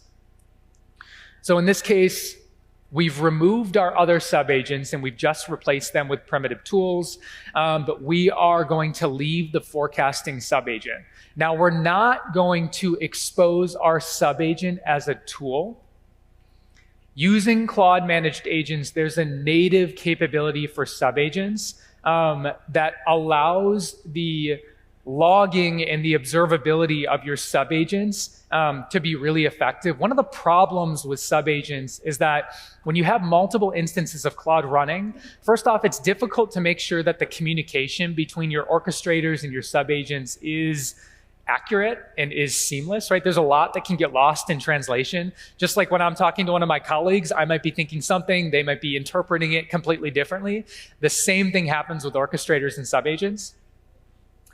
The other thing that can happen is logging is really difficult in some cases, right? Because then you have to worry about collecting the transcripts from multiple different agents. So within Claude managed agents, we've added this native subagent capability. I saw it on here. Let me scroll up just a bit. I think Claude found it. Yes. So there's this callable agents capability that exists within Claude managed agents, which is essentially just like managed subagents, so that within your session information, you have observability and metrics about what exactly your subagents are doing that is as accurate as your initial orchestrator, right? This is, again, meant to solve one of the common problems of just having a lot of information that is hard to track with subagents. We just did some building. Again, I'm going to skip through these because we spent some time talking about them. We just talked about subagents. Again, there's a few different cases where you can use them. We just talked about callable agents. You can also just define your subagent as a tool, which is what we did previously, but we actually moved away from that and we decided to use the CMA native capability. There are a lot of cases where you can just now scrap the subagent entirely and just give more flexibility and capability to your main agent. So what we have a lot of customers doing is actually just consuming capability into their main, in this case, orchestrator, because frontier models have gotten intelligent enough to manage across more information where you just don't need as many subagents. So again, when you're thinking subagent, I had a lot of Claude, or I have a big problem that I want to throw a lot of Claude at, or I want a separate Claude to kind of look at the work of either me or of a different instance of Claude. Two great times to use subagents. Okay, so let's look at the architecture that we ended with. Again, refreshing us, we started with an orchestrator, system prompt of about 400 lines long. We had 12 tools, 3 of them were subagents. What did we end with after this exercise? We still have an orchestrator, but we deployed that on Claude managed agents because I didn't want to have to worry about infrastructure, scaling, security, etc. I just wanted to worry about my agent. Right? Like in Will's simple terms, like that is when I reach for Claude managed agents because I just want to worry about building the best thing possible and not all the messiness that comes with it. We simplified our tools. We now have, right now 3 different tools. So we actually simplified everything to just use bash, read, and write. Now, when our agent starts executing, we sync some data into the Claude managed agents environment so that it can reason across that data. We actually simplified our system prompt to 15 lines long, and we replaced all of our business logic with skills. So again, I was just stuffing requirement after requirement into my system prompt. I decided to take that, package it up as skills so that Claude could pull that information into its brain only when Claude realized that it needed it in order to solve a problem. As a result of this, we showed how we can then start hill climbing on evals to see improvements over time. So at the end of this, my eval score is about 92%. I've simplified my design. I'm leaning into some of the primitives that make Claude great. And I'm seeing the positive results after doing so. Again, some of the eval results, you see that here after running this. We're getting faster. We're using fewer tokens because we're leaning into code execution. Our turn count is remaining sort of the same, but again, because the token usage and the cost is going down, I'm actually okay with Claude taking more turns. There are some cases where we'll see the latency not drop maybe as much as you would expect, but for some of these more sophisticated high intelligence agents where like forecasting is at play, I'm willing to take a little bit higher latency at the expense of seeing my performance improve and my costs go down. All right, let's wrap with some takeaways here in our last minute. When we build agents, we start with a single agent loop that is equipped with very simple primitives that give Claude some of these human-like capabilities, like the ability to use the file system, like the one that you have on your computer, web search, code execution, sometimes a to-do list. Again, we start there and then we build accordingly. The next thing that we did is we used progressive disclosure through skills. Instead of stuffing our system prompt with a lot of information, we made information accessible to Claude whenever Claude realized that it needed that information in order to solve a problem. This is great because we can run more efficiently, and we're not polluting our context window, and we're giving Claude more flexibility to make decisions. The last thing that I want you to walk away with, right, evals in general, this idea of hill climbing is a concept that we lean on really heavily at Anthropic, right? You have evals, you establish a baseline, you then tweak your architecture and you rerun evals and you get better over time. Now, as a result, it's important to make sure that your evals are updated as your product capability expands. Always make sure that your evals are encompassing the things that you care about and that you're measuring within your agent so that you can actually make sure that your agent is accomplishing the thing that you set out to accomplish. With that, folks, we're going to go ahead and wrap. I really appreciate your time today. I'll be in the back after the session, just outside of this room, in case you have any questions at all. Thank you. Welcome all. Thank you for joining the workshop. We have a pretty full house here today. I'm very pleased to see that. Quick show of hands. Who here loves Claude Code? Okay, yeah. You're in the right place. Yeah. Lovely to meet you all. My name is Arna. I'm a member of the Applied AI team. I'm an architect there. I'm here today to tell you how we Claude Code at Anthropic. Do a workshop and you can code along. You'll get some credits. I think there'll be a QR code in just a moment, so make sure to grab that. There'll be people floating around that might support you. So if you have technical difficulties, we can help you out. Anybody here in this room who hasn't used Claude Code before? Okay, great, good, because this is, there's more to do. There's more to find out. I'm happy you're here. Let's get started. So, let me get my clicker. Yes, excellent, yes. Please, please, please, grab the QR code, set yourselves up. There'll be a repo here as well that you can clone. There are 3 phases in it we're gonna work through. There's an interesting verification setup that you can work through alongside me, and it's quite detailed, so you probably will want to investigate it a bit later yourselves. What we're covering today is based on this version of the talk that Tarek gave in San Francisco just about a week and a half ago. Who here follows Tarek on Twitter? Fantastic, great, yeah. So he published that as a blog post called The Unreasonable Effectiveness of HTML Files. And he's basically pitching that moving on from Markdown files, we're going to be using HTML instead. And we're showing some of that today. Like I said, there's a repo to go along. Enjoy that along the way and later on in the week as well. Where are we now? Where's this all going? I think everybody probably notices that agents are becoming more and more capable. Why is that happening? That's happening because the models are becoming more and more capable. And so if the models become more capable, it means agents can run for longer and you can give them more and more complex tasks. But that also means that we have to change our way of working. We have to change our habits. That's part of what today is about. How can you change the way that you're working with Claude Code to get more out of it? If you're going to let your agent run for a longer period of time, then you can burn through a lot of tokens if it does the wrong thing. And you want to avoid that ideally at the beginning. And so that's where the idea came from, to push more and front load more of the verification that the human would do in the spec into an HTML file because it's a more rich and more human ergonomic way of engaging with the content that your agent is going to be building for you. And we'll see how that works. There are a bunch of things around agents that are worth reading. We have a lot of engineering blogs on our webpage. We also have the standard blogs. You should check all of those out. There'll be a lot of information there. There's a lot of interesting information about harnesses, about long-running agents. All of these things are important. Today, we'll focus on 3 levels. And there'll be something a bit more basic, something a bit more next level, and then something that's quite interesting, and that'll be a bit more in-depth.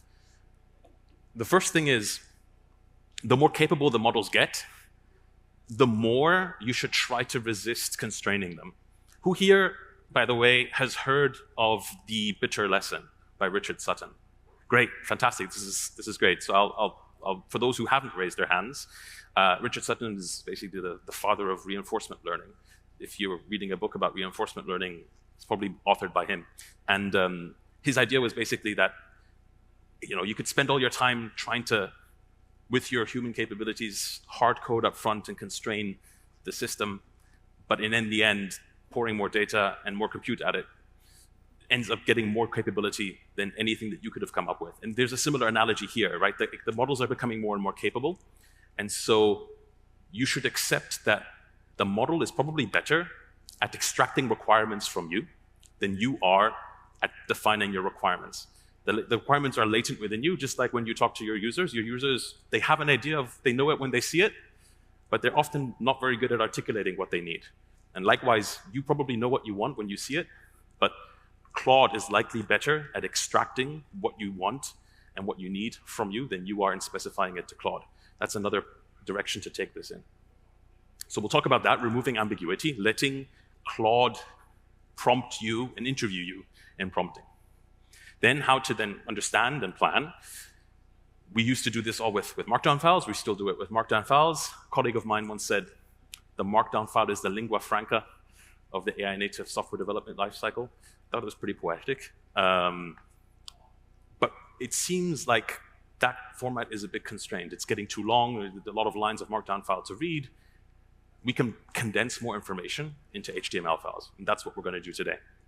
And then how to verify. Not test, actually, but just to verify in this context.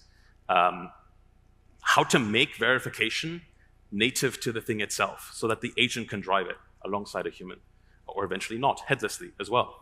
That's where this is all going as well, right? The agents are going to be doing more and more of this natively.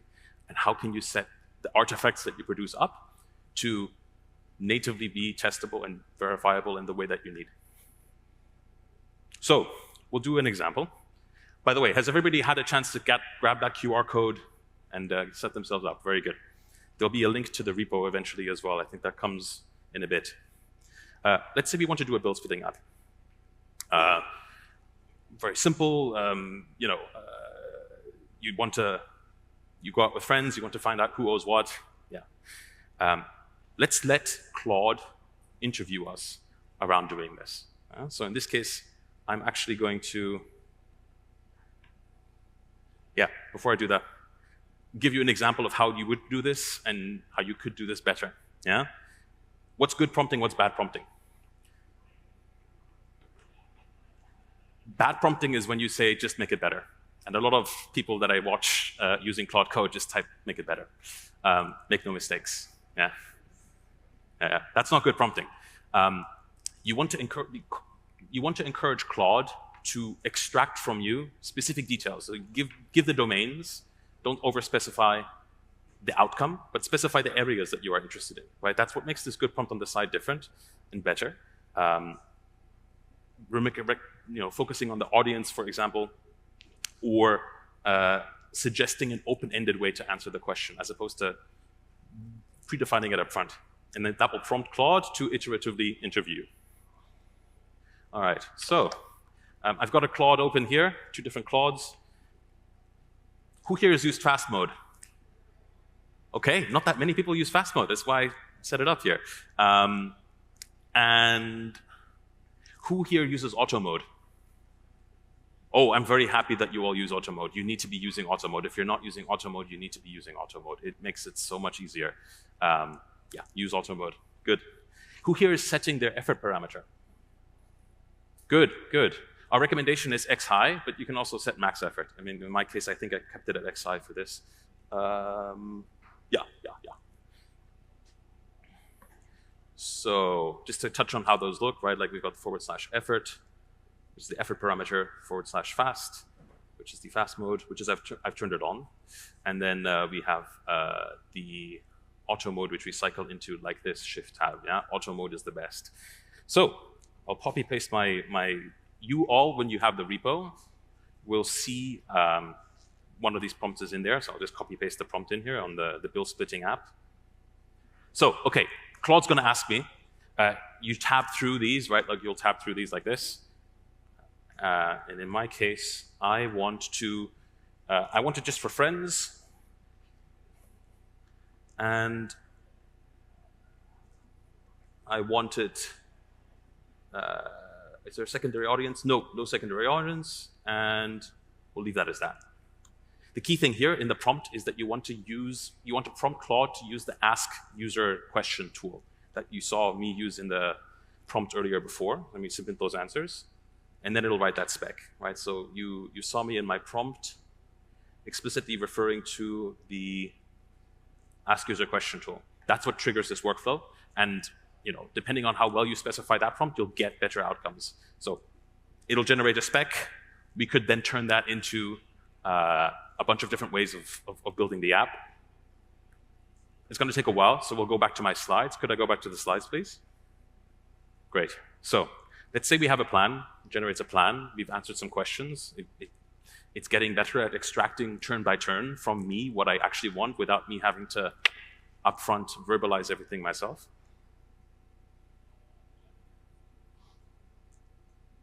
Then I want to be able to check, is it what I want?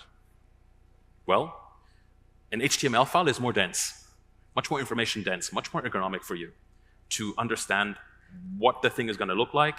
You can even use a screenshot with it. You could use the Playwright MCP later on for that as well, right? You can interact with it much more richly than you could with a very long Markdown file. And especially if the Markdown files get, if they get more than about 200 lines long, it's unlikely you're going to read it, and certainly unlikely that your colleagues are going to read them.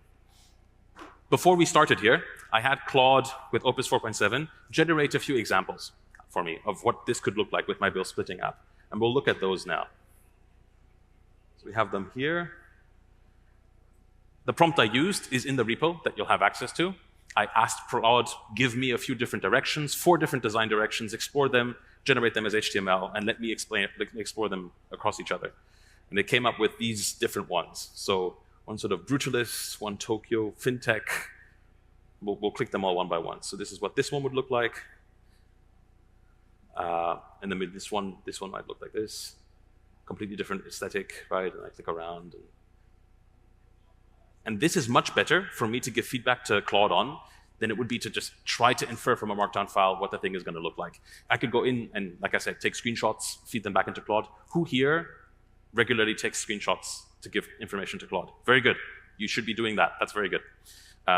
Especially when you're doing front end, it's really hard to articulate, like, the thing is slightly off, or there's a misalignment here, and it's like, you'll find that you run into the limits of what you can express, and it's actually easier for, especially Opus 4.7, which has a much better vision model than before, to extract from you what the problem is, and proactively. Great. So, a few examples. Tarek has a lot more in his repo, which you'll find in the repo as well, online. So far, we've covered letting Claude extract information from you interactively as an interviewer, because the longer you let an agent run, the more important it is that the spec is comprehensive, the less likely it is that you will be able to upfront define everything, and it's better for you to iterate with Claude in that manner. Then, what's a better and more efficient and ergonomic form factor? It would be the HTML file. And now, the more important part from all of this is how to verify what Claude has done and how to make it agent native. And that's what we're going to cover with the repo. I think we have, I think there'll be one slide where you'll get to see the actual slides to engage with, the actual URL to engage with. So what you want to do is make it part of the artifact.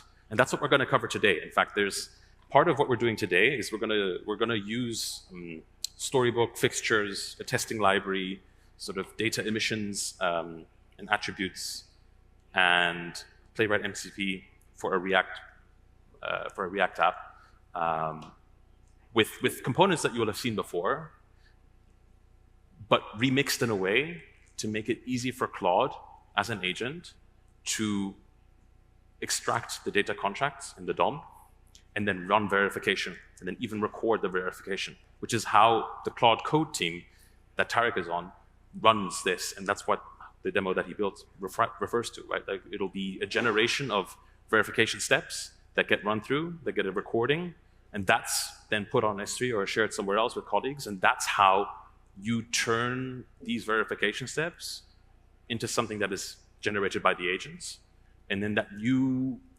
have fewer and fewer touch points with. That's something that you can replicate, especially from that repo. The way to do that is to sort of sensibly modularize, but that becomes really clear when we look at the actual thing. So I encourage you to go to that link. There'll be a repo. This is the repo under CWC workshops, Claude with Code workshops. And there's the one for today's session, which is how we Claude code. What's covered in there is phase 1, which we just covered, right? The simple prompt to say, hey, I'm writing a bill splitting app, interrogate me on the requirements so that I don't have to miss any in my upfront description to Claude. The second one is generating 4 different HTML design directions that we could explore for me to then feedback on, or for me to decide. And then thirdly, we have a verification framework here. And it's in a different context. It's not to do with the bill splitting app. It's regarding a to-do app, a small to-do app written in React. And we're going to show how we built verification entirely into that along the way.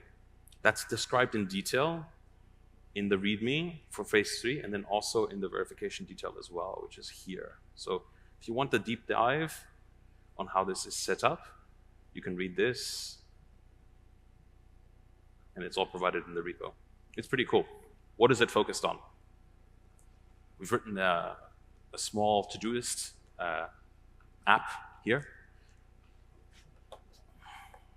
I can add an item, test. It's hard to see. There we go. Very good. And then I could tick it off and drop it as well. And I could clear the finished items. And so many things are happening here in terms of the state, and we'd like to verify that it's all working alongside the tests that are already defined. But these verification steps, we'd like them to be driven by an agent. There are 3 ways that we're going to do this. So we're going to do this in a human-readable way. But then that same way of doing it in a human-readable dashboard, we're going to verify in an agent-first way and let Claude do that separately. And then there's a separate way in the repo as well. You can just run verify, and then it'll just run the test matrix there. You'll get a slightly different result if you do it from the repo versus here, but the principle is the same. So human-readable, agent-driven if you're doing it from Claude Code or somewhere else, and then also just generally headless like you might do it in CI. We'll have a look at it in a bit more depth. We'll go here into the app, and we'll actually look at, there we go. We'll look at elements. We have here the actual emitting, so the emitting different data aspects, the data verify unit, the total done and active. The component itself here is publishing its state to the DOM. And so if I change my state here, I might add test again. See that updates, and then I drop it, it updates again. So this is what the agent can read later, as opposed to having to scrape the DOM. You can just, if you publish the state here separately from the React internals, you'd be able to run the verification independently of whatever the state of the app is. And that's how this is set up to work. And then you can run this further down the line as well. Each one of them gets this, right? If you look at, if I pull up the, that's a bit hard to read. Let's do that here. Every component gets one of these, right? There'll be schemas, there'll be fixtures, the known states, and then the invariants. There are particular ones here that always have to roll, always have to hold. You'll test them with probes, and we'll do one example, which we've hard-coded. We've hard-coded an example that will fail the verification, and we'll let the human-verified dashboard catch it, but then we'll also let the agentic way of doing it cache it as well, and we can let Claude Code find it and diagnose it for us. So that same approach also works here. So I've got the dashboard defined here, and what we see here is, there we go. Like I said, we've got the different schemas, the invariants that we've defined, and we can run these, right? Individually, we can see how they would execute here. Got an example here. Or also, I could run all of them. In fact, I'm going to do that now. I run them all. One of them triggers artificially because we planted it before. We're going to scroll down and find out what that is. And it's here. We will actually look at how we can replicate this for an agent as well. And we would do that like this. Go here. Inspect.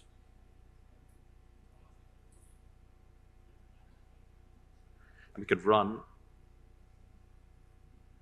basically the manifest of all the different verification steps that are defined here as state in the DOM. We can get them in the same way that we have them here. We expand that. It's getting a little bit small.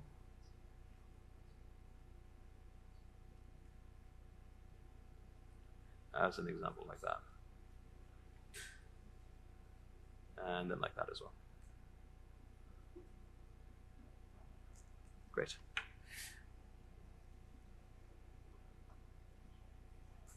If we do that, then we can also actually run them just specifically here.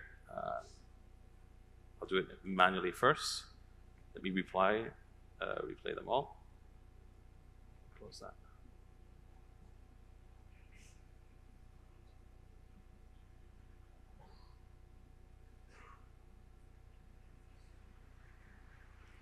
In this case, we're running this. not to perform the verification, but to provide the evidence of the verification. We can later on record this. We can record these as clips, which would just be videos that we'd capture. And then we would store them, share them with colleagues, put them on S3 or whatever it might be.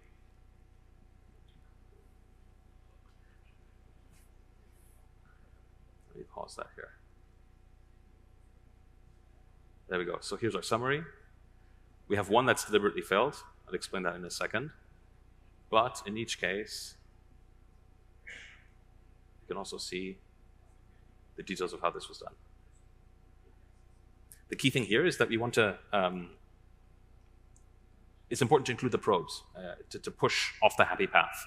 And then a lot of this will be generated by Claude for Claude, right? So there's a way of scaling this further. In the end, we'll go to the one that didn't work.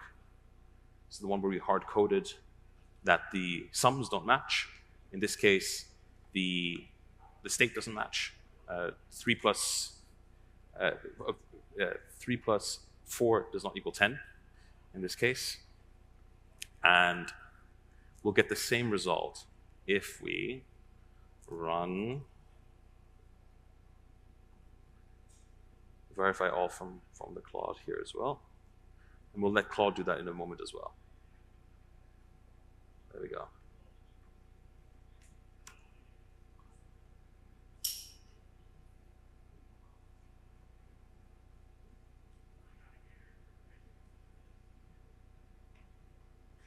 Then it's a little bit hard to see that there's pass, and fail. So there we go. Okay, good.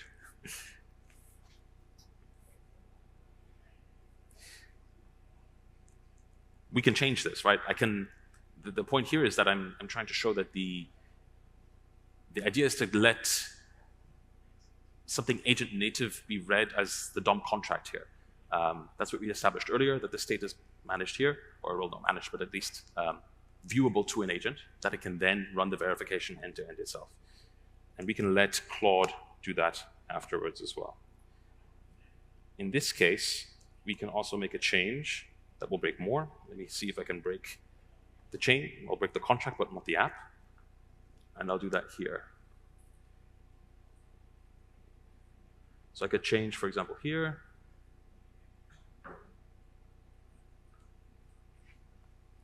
Under to do app, total stats, I'll delete that. I'll undo that afterwards as well. And if we now rerun,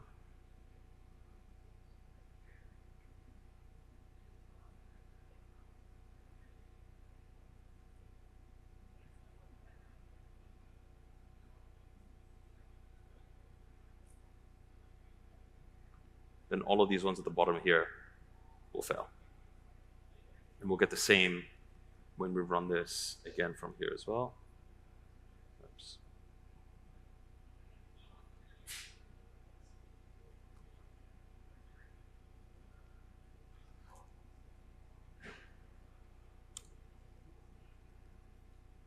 There we go. All of these are failing, not because we broke the app, but because we broke the contract.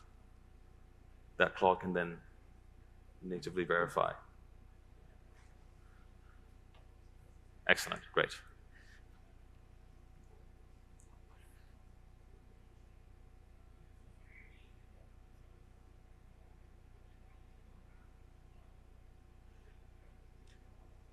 I want Claude to tell me what's going on with these ones. At least, well, not the ones that I broke, but I'll undo the ones that I broke. But I'd like it to tell me what's going on with this one. And so let me correct the change that I made before. Control Z, auto save, rerun, and there we go.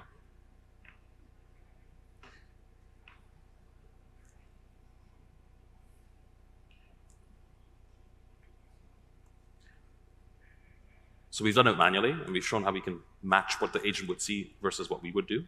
But we can let Claude run this headlessly itself as well. So I'll do that, and I'll pull that open. Just let it run. This one's broken, deliberately, and the rest works.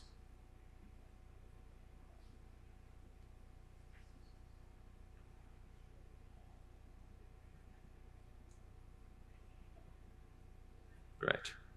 So we have Claude running here. I mentioned fast mode before. I mentioned auto mode, which is great. I mentioned /goal. In this case, what we're going to do is let Opus 4.7 help us find out why that particular verification failed. I've already connected the Playwright MCP for this. It's going to use that. And it's going to run. Schema got rejected. 4 plus 3 does not equal 10. Yes. If you were to run bun verify, then you would actually pass the tests in this case because we've deliberately put the verification in wrong just to demonstrate that then the test matrix itself will actually pass. But the idea here is to separate out what you could do as a human versus then what you could do via an agent directly from the browser using basically the commands that you saw, and then also what you could run headlessly directly from the CLI. If you wanted to do it like this as well, then you could record the outcome that we talked about. Yes. So here, in this particular setup, you've actually got the ability to show how you would record these. The same delayed running that we've shown, you could run and record as evidence, basically to show that it would work, and then you could store that. And they could run like that.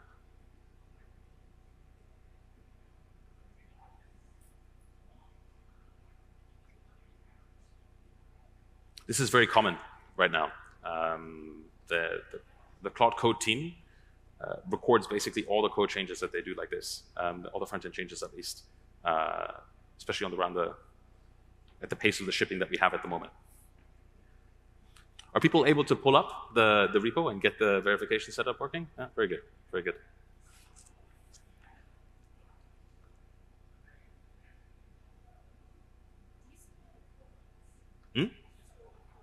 Yes, you can store them. I mean, like you can just put them in S3 or whatever, or share them with colleagues. Or in our case, we have a version. We have an internal. This is more automated than what I'm showing here. In our case, we do record them. Not certain for how long or in what context, but it's part of a regular cadence. And then you get the. In fact, you get the. I should have triggered that. Did I not see that? There we go. So you have each clip. You could download all of them or download them individually, and then that's basically the bundle that proves the verification worked. So I guess to bring it around to what we've covered so far and where it's going. 3 different surfaces: the human surface, right? And then the agent first from the browser. Mapping on the same way. And then you could also run it in CI with just run bun verify. The objective here at the end is to figure out how do you embed the verification into the artifact itself. There's more detail. I encourage you to check out the repo itself and actually run a few examples yourself and run a few tests. Right? You can change the code, see what breaks, rerun it yourselves. It's quite detailed, and it's what Tarek and team use in the Claude Code team for their work already. This came pretty quickly, just a week and a half ago into this demo. So I encourage you to check this out. What's new really is the remixing and the new arrangement of primitives that you're already familiar with, that you're already using, just to make it available to be agent first. That concludes, really. Everyone, thank you for being here today.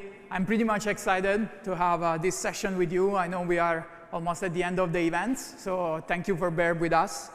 So just to start, let me introduce myself. I'm Ivan Nardini. I'm a developer advocate at Google Cloud, working on building content in partnership with Anthropic.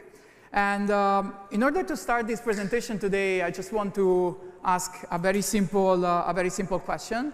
So how many of you in the last week used any AI tool to code or build application? Okay, the majority. How many of you use the same AI tool to build and deploy application on Google Cloud? Yeah, just a few of them. So the goal here today is just try to make it better. So in this demo, what I'm going to show you is how you can use Claude on Google Cloud to build and deploy application end-to-end. And in order to do that, I'm going to wear 5 different hats. And we will start from, imagine the use case, right? Imagine the scenario. You are in an enterprise context. In an enterprise context, you probably have a team like the one that we are visualizing here that it's engaged to build a new feature or a new product. So starting from the left, you probably have a PM. Some of you in this room are PMs. And the PM might have an idea of how to improve a particular product or how to implement a feature. And starting from this idea, he shared this idea with a UI UX design, which allows him to design the idea, to visualize the idea. And after the idea starts getting a shape, then the idea is sent to a software engineer that essentially starts developing the core logic behind this idea in order to ship and make the application accessible or the feature accessible to everyone. And, but before to ship it, in order to be confident on what you are releasing, you probably have to pass a security review. So that's why you have a role like the security engineer that will allow you to be confident in the release. And finally, once the application gets released, you probably have a data persona, like a growth marketer or a data analyst, that analyze the data that are collected through the app in order to generate insight and produce feedback to the PM in a way that the product or the feature itself gets improved. So these are kind of all the personas that in a simple way we can imagine are involved in the software development lifecycle. Now, with respect to these personas, Cloud Code, the Anthropic's coding agent, augment all of them, providing several components that we are going to use today. So as I said, for the remaining part of this presentation, I'm going to put the hat of all these personas. I'm going to show you how you can use these Cloud Code components together with Claude on Google Cloud in order to build and ship a very simple feedback application that at the end of the presentation we are going to use to rate my performance here. But before to start building, of course you need to set up the Cloud Code that we are going to use. And I'm so excited and so proud that we worked together with Anthropic to make this process of setting up Cloud Code in order to use model on Google Cloud in a very simple way, in a very straightforward way. So you have multiple methods to use cloud models on Google Cloud in Cloud Code, but the simplest one, the faster one, is using the application default credential, which automatically finds your credential, for example, the user one, and based on the environment that you're going to use. And as you can see in this representation, so recently Cloud Code also introduced this wizard that will simply allows you to detect your project and your region where the models are served and check which models are available in your project and let you to pin them in order to start building your application. At this point, probably you're familiar with this and you're wondering, okay, but what is different to use just Cloud Code with cloud models? Why using Cloud on GCP, on Google Cloud? So there are many reasons why you want to do this. So first of all, because you pay for what you use. So the usage of cloud models on Google Cloud is per token. So you don't receive a message cap. And also, if you're building enterprise application that needs to go to production, you can always access to what is called provisioning throughput, which essentially will reserve some throughput for you in order to build this kind of application. The other important reason why you want to consider Claude on Google Cloud is, as I said, the setup is pretty straightforward using the ADC. You don't have an API to rotate or environment variable to set in some sense. So it's a happy journey with respect to this aspect. You can access model in your project with your own policies set. And also, like, the data stays in your project while you are interacting with the Claude Code. And models are served in multiple regions. So you have global endpoint, you have a regional endpoint, depending on the availability that you need. And as a Google Cloud, talking about availability, we have very great availability service standards that will allow you to use Claude and on one of the most performing infrastructure that you can find in the market. So these are all some of the main reasons why you want to consider Claude on Google Cloud, especially in an enterprise context. So now that you have few reasons of why using Claude on Google Cloud, we are ready to build. And so, as I said, I will start wearing the hat of a PM. So imagine that you just join the company, or maybe you're already part of the company. You have you want to improve our services. You want to implement a new features with respect to a particular product. What was happening in the past is that you have the idea, you go to a UI UX designer, and you ask him to prototype and visualize the idea. Now, with the Claude and Claude Code, what you can do is just drawing a picture like the one that you see here while you're drinking a coffee maybe in San Francisco, and then let Claude implementing the idea for you. So let's see this in action. So this is the Claude Code UI, like you will probably be familiar with that, and you are familiar with the Claude MD, which is essentially gives some instruction. Here we just say that we are a PM, we want to have, starting from the picture, we want to render a prototype of the app, the wireframe, that we are going to then use and pass to the UX designer. And in few minutes, you can see how Claude was capable of rendering it, and just starting from a very simple picture or drawing that you did while you were drinking your coffee. So pretty straightforward. But imagine how much time you save in doing this, because compared to what you were doing in the past with the back and forth in order to get this first prototype of your idea.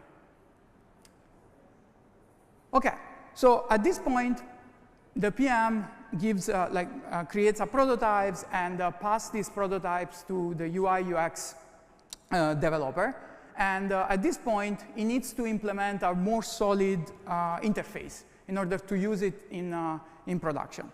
So in this particular use case, what we want to create, it's at least 3 pages, from the landing to the thanking message, like message page, and a dashboard that will allow me to show you in real time what can be the feedback that I will receive from the room. So in this case, there are many ways you can implement this, but in this case, I want to use an additional capabilities of Claude Code, which is the plan mode. So with the plan mode, what we do, we put Claude in a mode where it thinks it thinks and propose what it's going to do before to implement any code. And this is very important because it gives me a degree of freedom of deciding to change something based according to my preference or according to some standard that probably I will get access through an MCP server using Figma, for example. So now that we have in mind what we are going to build, let's see this in action as well. So we started from the wireframe from the PM, similar prompt. I enabled the plan mode. And so as you can see, compared to before, in this case, I'm simulating receiving some instruction from Figma using a design doc. But as you can see, compared to before, it creates a plan of what it's going to do with respect to all the components that are defined in the slide. We look at them, we are happy, we accept, and Cloud Code will implement all of them. And at the end, what we get is this optimized version. So as you can see, we start from here, and we get this. Very, very straightforward. But you can see how we are shifting from a prototype to something that can be used in this session in a very simple way. OK, so this is the part that probably every of you in this room, like you do every day, right? Let's wear the third hat, which is the one of the software engineer. And the software engineer, he received this front end, like all the components that I was sharing you before, and maybe he doesn't know anything, as probably some of you in this room, he doesn't know how to deploy this application on Google Cloud, right? So how you can do that? How you can, have this a clear picture of what are the components on Google Cloud that you need to use in order to deploy a very simple application like the one that I show you today. Luckily, it's not a problem, because as a Google Cloud, we invest a lot of time to integrate with this large byte coding ecosystem that now is growing around models. And in the last few months, we released two important components. So the first one is the Developer Knowledge API with the associated MCP server. And the second one is the Google Cloud Skills. So with the Developer Knowledge API, you get access to a fresh documentation from Google Cloud that can be directly consuming Cloud Code through the MCP server. And it will have Cloud Code to figure it out what is the best architecture, what is the best implementation to deploy a certain application on Google Cloud. This is very important because, again, what we are saying here is that you don't need to know like how to deploy an application on Google Cloud. You can just leverage Cloud Code and this MCP server that we expose now on Google Cloud side to build application like this one. So in this case, probably what we are going to do is that we are going to deploy the feedback API on a serverless function like a Cloud Run. We will connect with a web-oriented DB like a Firestore to collect the raw responses that we will give through the feedback app. And then, because we want to have that data analytics part, we will build the implementation in a way that we can store those raw response in an analytical data warehouse like BigQuery. And in BigQuery, we will post-process and we'll consume this information in a dashboard, in a dashboard like the one that you can find in Looker. But again, you can build this using a Cloud Code in combination with the MCP server without you having a prior knowledge of how to do that. This, like the MCP server and the Developer Knowledge API that I just mentioned, it got paired with also the skill part. And the skill part is, if with the MCP server, you will be able to design the architecture, with the skills, you will be able to cover the single blocks of this architecture. For example, we release a simple skills that enable Claude to deploy on Cloud Run, to deploy an API on Cloud Run, or to connect like Cloud Run with Firestore. So it's more about the implementation itself rather than giving the overall picture. So once you get Cloud Code enabled with the MCP server of the documentation and the skills that I just mentioned, you can just directly implement the architecture that I was showing you before, and you can do this in parallel. So another component that you can use in Cloud Code is a sub-agents. And as you can see here, we are going to spin up 3 different sub-agents, one for the API, one for the ingestion pipeline, and the other one for the dashboard. And you can parallelize the implementation of each of these components, just like you run a team sprint in your normal, usual development lifecycle. So let's see this in action as well. So here we are again. First of all, I just want to show you that we have enabled the MCP server of the documentation, and we have the skills, some of the skills that we pre-built. One time more, I provide a very simple prompt. The first step is designing the cloud-native backend. So it will it will provide me draft of the architecture. In this case, I could use, again, the plan mode, but for simplicity, I didn't. And then use the skill, one of the skills that I provide in order to implement the API. Let's say that we are happy with the API spec, then we have the architecture, we have the API spec. The next step is running multiple agents in parallel in order to implement the three components of the app that I was showing you. So it's pretty quick. As you notice, code it also managed the testing part after you finish the implementation, and at the end you will get your app, which is now ready to deploy on Google Cloud.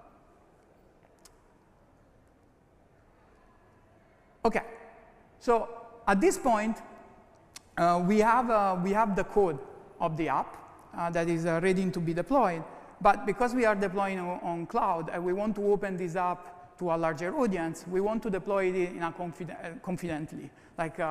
So this is when you want to consider to run a security review.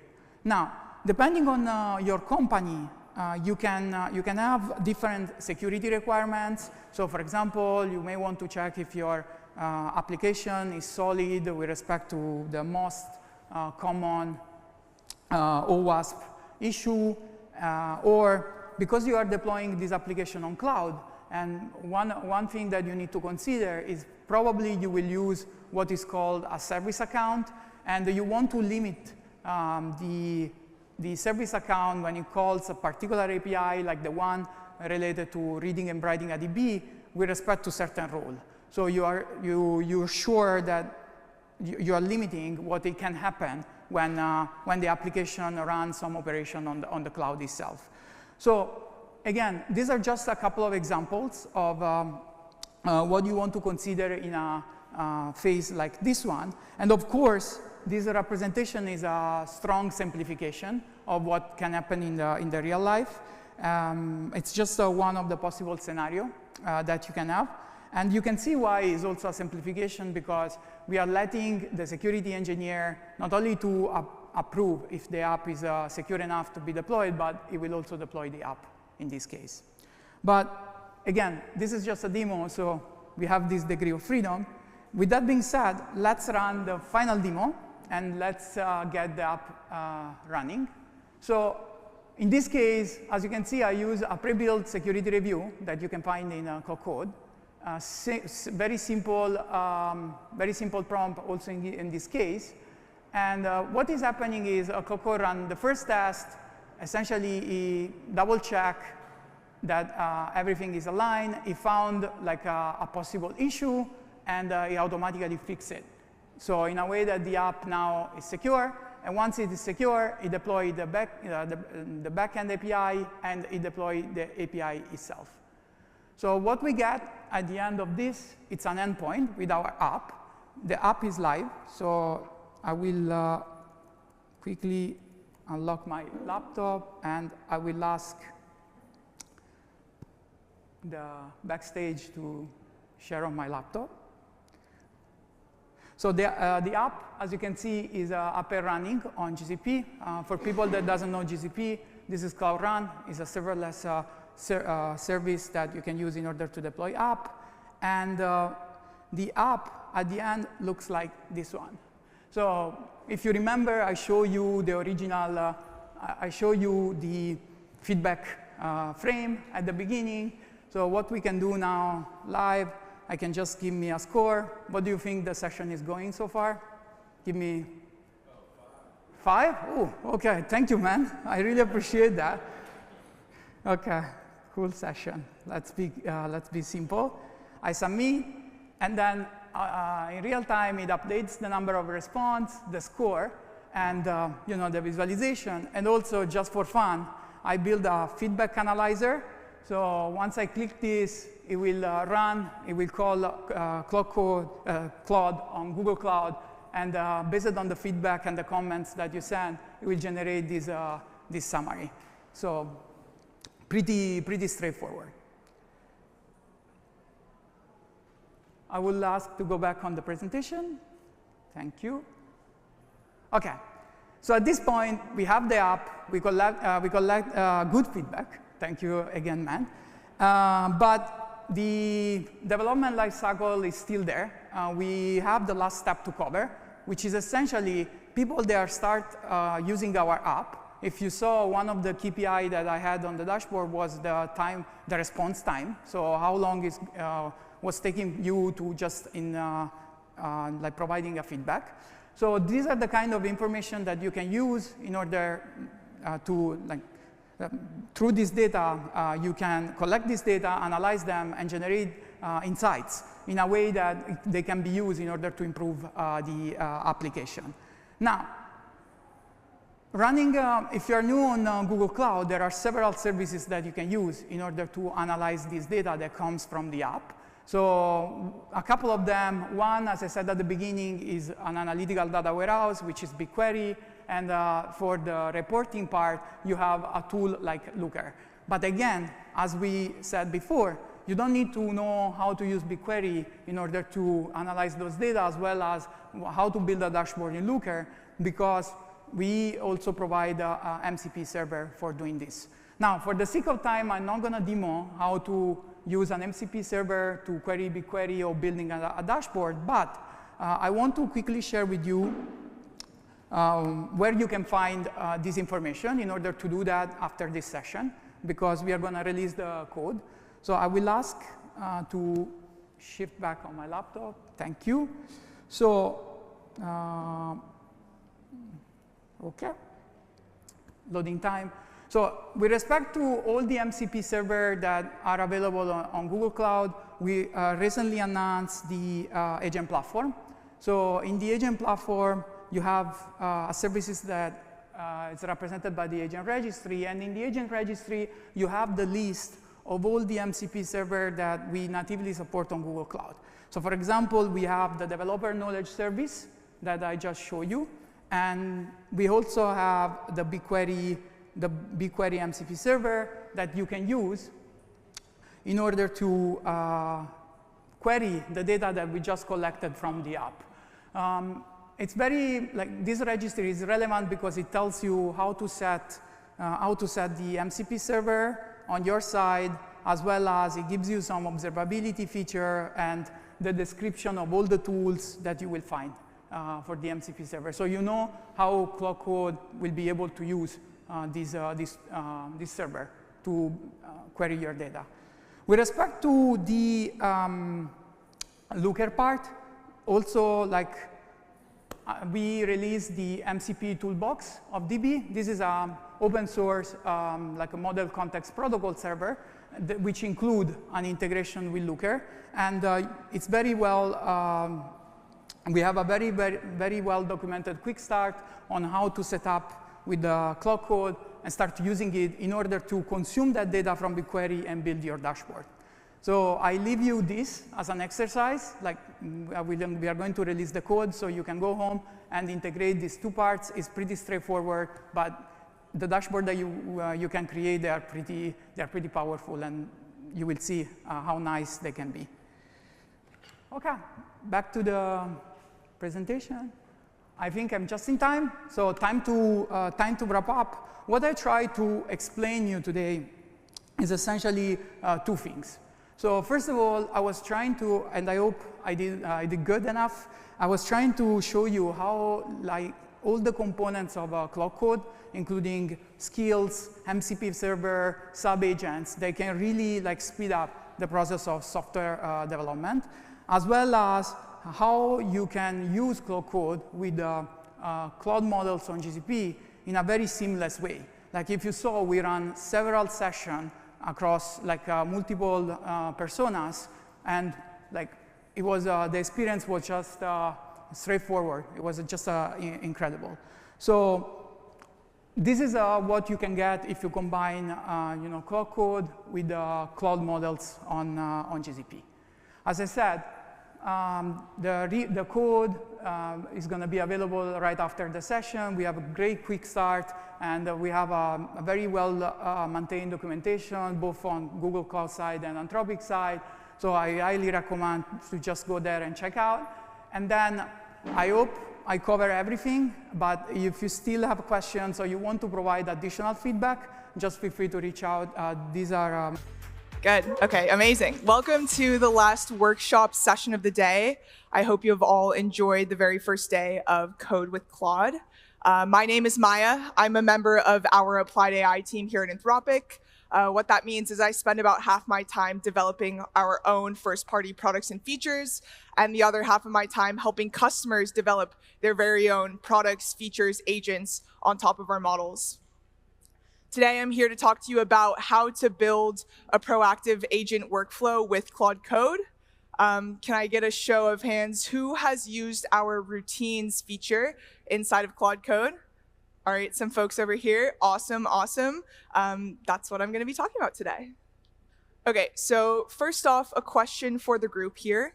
Who has tried to run Claude Code on a cron?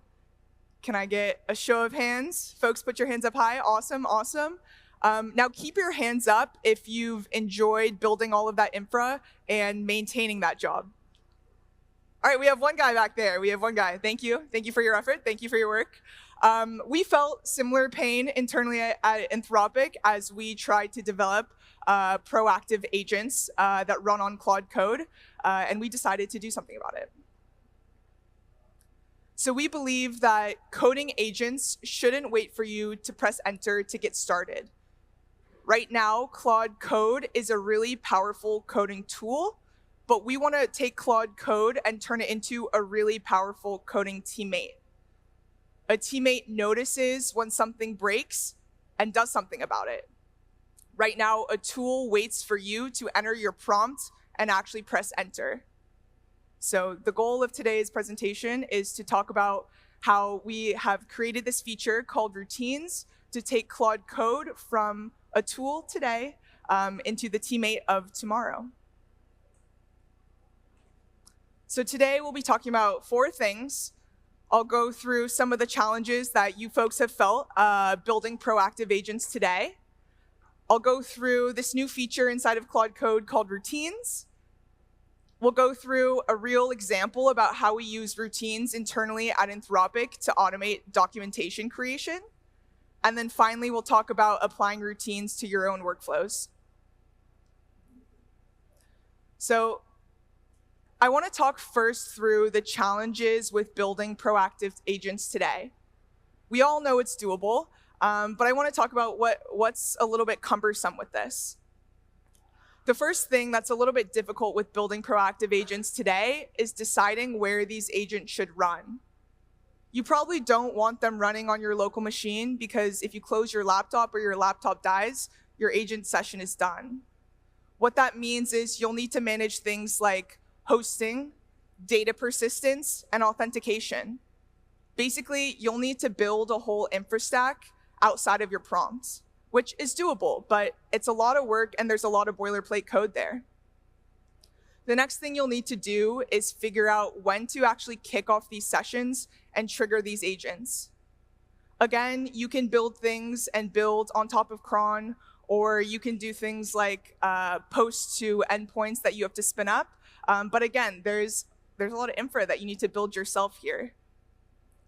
Finally, the challenge with building proactive agents today is sometimes you want to be a human in the loop, but other times you want to be a human out of the loop with these agents. Right now, when you kick off a headless Claude Code session, it's often hard to figure out what your agent is actually doing in real time.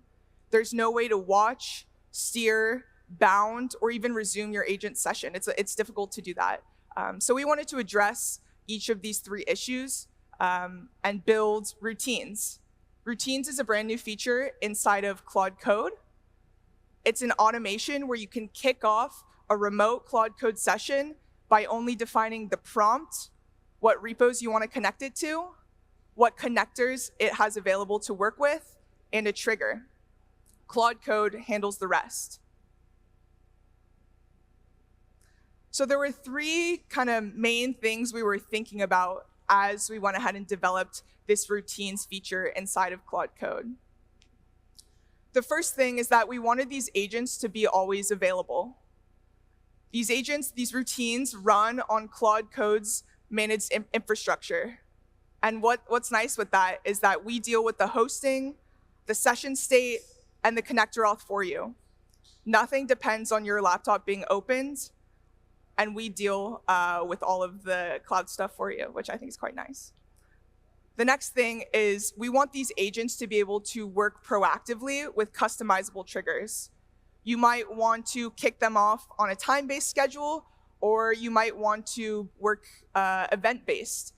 We have the ability to work natively with GitHub events, as well as your own custom events that you can post to webhooks and endpoints, with the event payload as context. Finally, and the last point that I think is really nice, is that these Claude Code sessions that get launched with these routines are interactive and steerable as if you were launching Claude Code in the terminal. Every routine is really just a Claude Code session under the hood that you can open, you can watch, follow up on, steer, and resume from web, CLI, and desktop. And so I want to walk you guys through a real use case that we use here at Anthropic internally. So the question for us and for a member of our engineering team is, how can we automate docs creation with routines? So just to add a little bit of data behind this, weekly PRs for Claude Code have gone up 200% since the beginning of the new year. This has been super awesome for our Claude Code engineering team. Their productivity is insane. This has been really awesome for you folks because you get new features inside of Claude Code very, very quickly. The one person that this has not been so awesome for is the one engineer responsible for maintaining our documentation across Claude Code and the Agent SDK. And so when routines launched, she was a super big fan and early adopter. And I want to walk you through how she set up a couple routines to help automate documentation creation for Claude Code and our Claude Agent SDK. So on my side here, I have the terminal open, and I encourage you all to open your terminal and launch Claude Code. And inside of the terminal here, I'm able to type what we see on the screen here, /schedule, and actually type in something that Sarah, our documentation queen, has done to actually set up this routine. So she went and typed in, once a week, please review all the new changes merged to main against our documentation repo and create a PR to update docs if you see any changes. I encourage you folks to think right now, what are some tasks that you do every day that would help if they could run on a schedule? Or if Claude Code could actually initiate these sessions for you? I encourage you to think about that. After kicking this off inside of Claude Code, Claude comes back and prompts me with a couple questions. It might ask, hey Maya, what time every week do you want me to actually kick this off? Or once I create a PR, do you want me to notify you in any way, maybe ping you on Slack? And once I answer these questions, Claude actually goes ahead and creates a routine that we'll view in a little bit inside of Claude Code on the web. But first, I want to walk through the three main decisions you'll need to make as you create any routine. The first decision is you'll need to figure out when your routine should trigger. What's actually the event, or is there a certain cadence that you want this to run? The second decision is what context or what information does Claude need to have to actually be successful here? Do you need access to certain docs, or does Claude need access to certain tools to ping you? Finally, the last thing to think about is how do you actually steer Claude in the session to keep it honest? How do you guide Claude to the output that you want? And so we'll dive into each one of these, and I'll talk through how Sarah, a member of our team, actually does this to automate documentation creation. So the first one is the trigger. When should this event actually run? So inside of routines, there's basically two ways to do this. You can have things kick off on a schedule on a time-based trigger, For that earlier example I showed you, this is how we do a weekly review of differences between our source code for Claude Code as well as our documentation repo. You can also have routines kick off on an event-based cadence. So maybe every time a release is cut, you can diff the release branch against the docs and see if there's any new features that you'll need to spin up PRs for in our documentation repo. Or maybe your engineers actually deploying changes and creating PRs might tag their changes. Maybe this is like a new feature. They could tag it with a label that says need docs. And you could actually kick off Claude Code sessions anytime one of these labeled PRs get merged. The next thing you'll need to think about is context. What does your agent actually need to know to be successful? Likely, you'll need to give it access to either one or more code-based repos. So for this docs example, we need to give Claude access to not only our Claude Code source code to figure out what new changes exist there, but also our docs repo, right, for Claude to actually create new PRs there. Next, you might want to provide additional context to these sessions. Maybe for this one example, I want Claude to have access to all of our existing marketing briefs. Maybe I want Claude to use similar language and verbiage that we use in other marketing materials externally at Anthropic. So maybe all of this lives inside of Google Drive, and I'll want to give Claude access to these files during the session, so I'll hook up the Drive connector. Or maybe anytime Claude creates a PR, I'll actually want it to ping me on Slack. So I'll give it access to the Slack connector. It's important to think about this as you're setting up the routine, because whatever context Claude has, that's the ceiling of how successful Claude will be. Finally, the last thing to think about here is steerability. How do we actually ensure the quality of Claude's outputs? There are a couple ways to do this. One thing that I think is quite interesting is to actually invest in agent-on-agent review. If folks have actually designed multi-agent systems here and have heard of the generator critiquer pattern, this is something that we borrowed here. You can actually set up one routine to go ahead and create docs PRs, and you can set up another routine that maybe triggers on that PR's creation to actually go ahead and leave comments on the PR before a human actually gets to it. Another option, we had emphasized it's nice to have a human out of the loop, but sometimes you actually do need to monitor these Claude Code sessions and maybe nudge Claude in a different direction. What's really nice, and what I'll show you in a second, is that you can actually open Claude Code on the web and you can view what's happening inside of a live session as if you would working with Claude in the terminal. You can ask it questions mid-session, you can push it in another direction. You can also resume a past routine or a past session and continue the conversation. Finally, the last thing we do, and what I think is quite obvious, is that we verify Claude's outputs. For this documentation example, we actually render the page that, or the documentation page that Claude has changed and created, and we confirm those outputs are what we expect. And so now I'll jump back into that initial routine that we've kicked off here in this demo, and we'll jump to the demo slides. Awesome. And so we can see right now I'm in Claude.ai, and I can go over to this left side panel and actually click on this code button. And I can jump into routines on this left-hand side. And I can actually click on this routine that I had created earlier. On the left-hand side here, you can see that it's connected to two repositories, our mocked up Claude Code source code, as well as our Claude Code documentation. You can see that this runs every Monday at 10 a.m., and it's connected to GitHub as well as Slack. These instructions here on the right-hand side, Claude generated for me based on the initial prompt that I pasted in and the questions that I answered. We can see here that this is a weekly documentation sync for our Claude Code fork. And I can actually go ahead and click on a session here.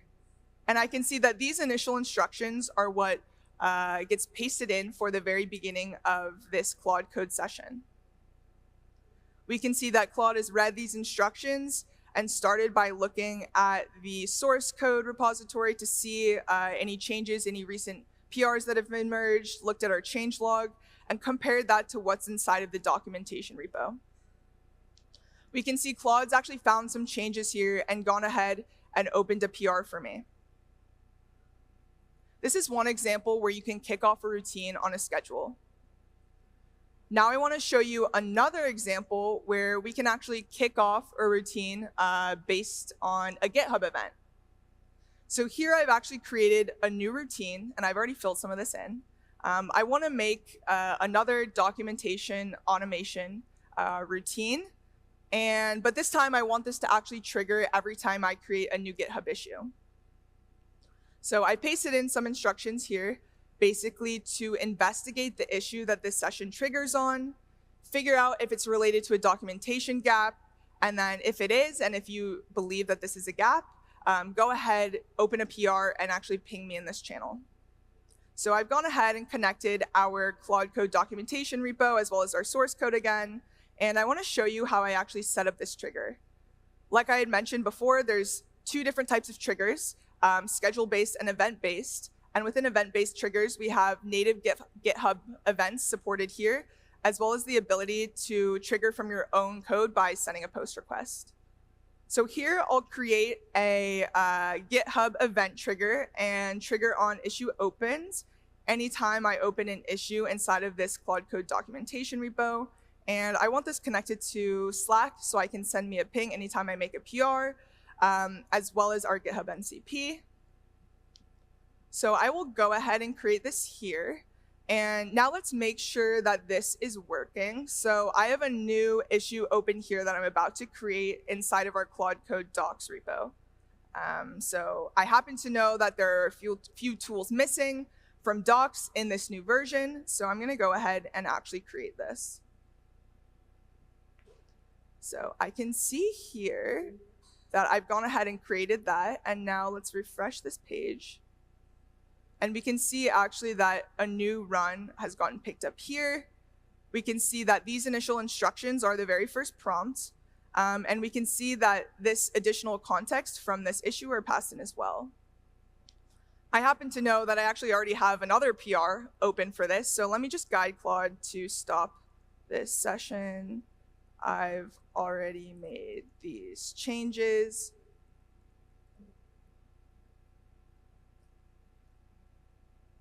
And we can see here the ability to actually steer Claude in real time after a routine gets kicked off. Awesome. Now let's come back and talk about the different ways that we can use routines to actually automate your challenges as developers. I want to talk through a couple ways that we could turn common software engineering or developer challenges into routines with Claude Code. The first one I want to talk through is this deploy verifier. Maybe you have recently just deployed changes to a service, and you want to make sure that this service is healthy and you shouldn't roll back these changes. I want to think about this in three ways. First, what should my trigger be here? Second, what context is important to provide to Claude in this routine? And lastly, how do I plan to actually interact or steer this routine to keep Claude honest? I happen to know that my CD pipeline can post after every deploy, so this seems like a pretty good trigger to actually kick off this routine on. I can actually post to this webhook that we support inside of routines, and this can actually kick off my Claude Code session.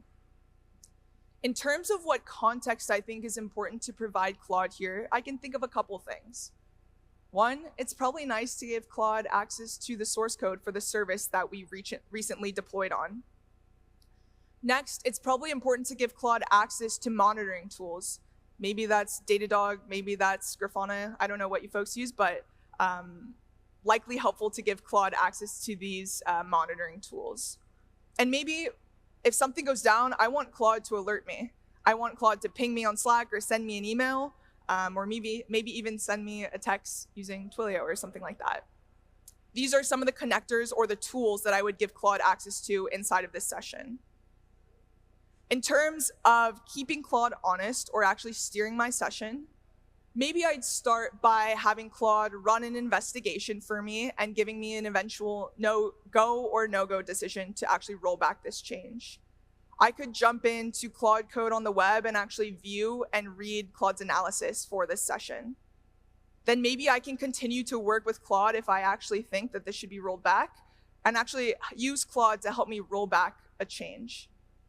Maybe eventually, as I watch Claude work more and more and trust its decisions, I can let Claude roll back the change itself if based on the monitoring data it has access to, if I deem that that's the right decision. There are other challenges, like maybe you want to build an on-call investigator, or maybe you're actually a PM and your job is to go through a lot of issues inside of your backlog. Maybe that's GitHub issues, maybe that's posts inside of a Slack channel, and maybe you want to kick off a weekly job that actually reads through all of these issues. Maybe it's kicked off on a time-based trigger, you give it access to GitHub and Slack and wherever your issues live, and you use Claude to actually help you prioritize and maybe open PRs for the most important issues. Okay, my final takeaways here. Proactive agents beat reactive agents. We want Claude to go from a tool to a teammate. You can move from an agent that is waiting for you to actually press enter and create a PR to an agent that reacts to problems and opens a PR itself. We built routines so you don't have to focus on maintaining all of this infra, but instead you can actually concentrate on your domain and process expertise. This is what routines handle for you. And finally, I encourage you to get started with routines today. You're a single/schedule command inside of Claude Code away from creating your very first routine. Hey, my name is Kevin. I'm an engineer here at Anthropic, and today we'll be learning about how to build agents that remember. Today we're going to talk a little bit about the base case with agents today, which is that they're isolated, and this kind of limits their usefulness in a lot of real-world workflows. We'll look at how we can actually solve this problem with our new agent memory stores feature that we've launched. This will give agents access to a live memory store that they can read and write to over multiple sessions. And then we'll look at how we can improve these memory stores over time using a new feature that we call dreaming. And then finally, we'll get to see how all of this ties together with both our CLI and also our awesome console interface. So in the previous workshops, I think we've learned a little bit about how Claude Managed Agents has these concepts called an agent, environment, and a session. In this workshop, we're going to add 2 additional concepts here. The first one here is a memory store. So a memory store is a persistent file system-like store that that attaches as a resource to sessions that you create, and it gives agents access to, it gives agents the ability to read and write information across sessions. A dream is an asynchronous job that runs in the background. It looks over an input memory store and a bunch of your previous sessions that are represented as transcripts. And then we run a harness over them to distill new information that maybe the original agents missed. We do things like fact checking. We also organize, consolidate, and deduplicate information so that your memory stores don't grow unbounded over time. So also, in case anyone in this room has not already downloaded the workshop repository you'll need for this, here is the URL. I'll give a few seconds for folks to just grab that. Okay, so let's kind of like talk a little bit about the problem today. So when you create agents on Claude Managed Agents today and sessions, most of the time you're creating one session at a time, and these are isolated, right? The agent doesn't remember information from the past, and it doesn't transfer information to future sessions. So I want to kind of like take us through this base case today. So if I switch over to my computer, I'm in our workshop repository here. Hopefully everyone can see this in the back, but I've just run the Bootstrap script that we've included in the repository. And what this has done is basically created some seed information for us. So we have an agent, we have an environment, and we have a few like previous sessions that talk about things like the keynotes from day one, as well as a previous workshop. And so what I'm going to do from here is actually go ahead and start walking through this guide with you guys. Feel free to follow along on your computers. I'll be using the CLI and then also showing kind of the console interface for each of these steps. So first, we're going to create a session that basically tells it some new information. So I'm going to copy this command here. And as you can see, we are creating a session with the agents that we've created before, with the environment ID. And we've given it a title here of just like write test with no memory. Great. So now that we created this session, I'm going to quickly switch over to my console here. And you'll see that, let me just move this over. You'll see that the session shows up in console. It has a status of idle, nothing running yet. So then we're going to switch back, and then I'm going to send this session some new information. So once I copy this.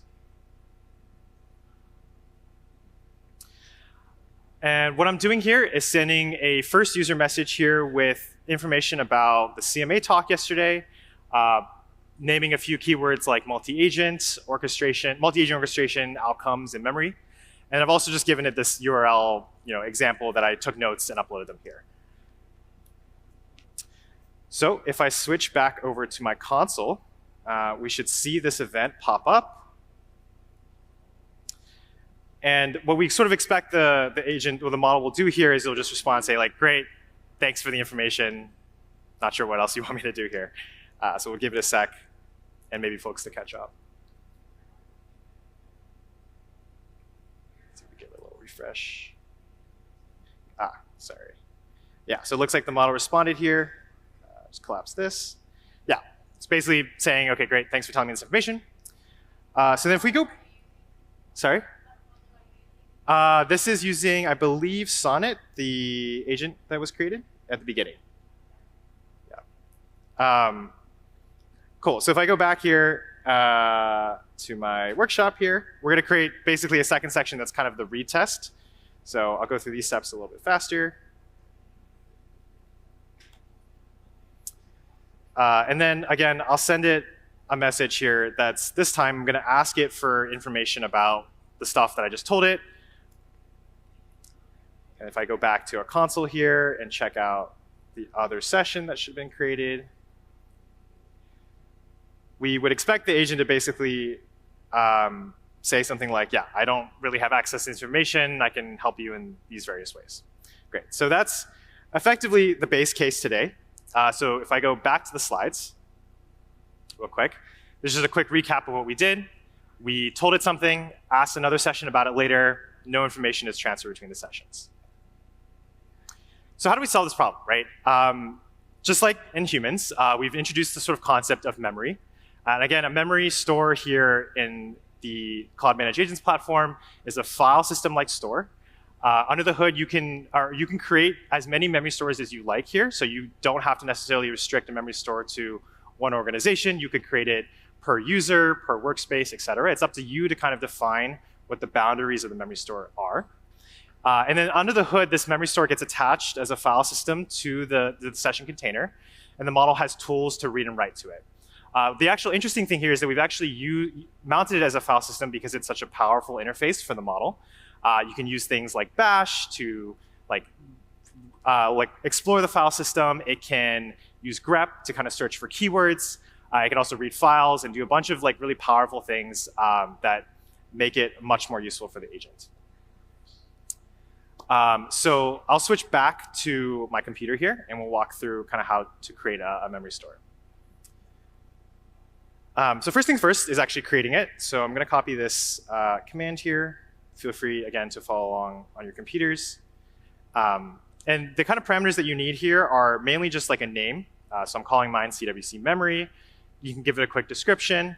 And then I'll show you also in console later that there are 2 additional parameters that you can set here, but let me just follow through with a simple example. Once I create this memory store, you can actually see it in console under Manage Agents, Memory Stores. And you'll see that it's active. You can actually click into it and view essentially a file system viewer of what's currently in it. Of course, there's nothing in it right now.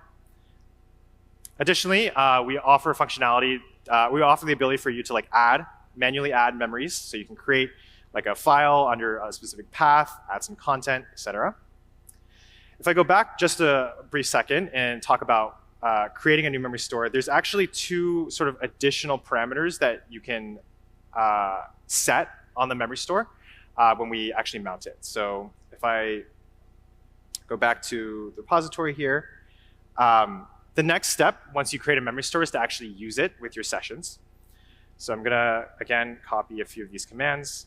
So the first one here is basically just giving us the shape that we need to pass the sessions API request. I'll paste it in our terminal here so we can see it better. So again, the memory store here, you just pass in a memory store ID. And you can also give it a prompt around that will steer the agent to read and write specific information. So you might want it to focus on maybe like a specific link or a specific like area of focus on. Let's say you're making like an investment agent, right? You want to focus on specific things to remember for the future. So you can do that with a prompt parameter. Additionally, there is an access field that defaults to read or write. You can change that to read only, which will make it so that the session and the agent will only be able to read from that memory store, cannot update it. So once I run this, you'll see I have created a new session in console. And this time it'll have a memory store attached. And then if I send an event here this time, we'll just basically repeat the test that we did just before. So let me grab this.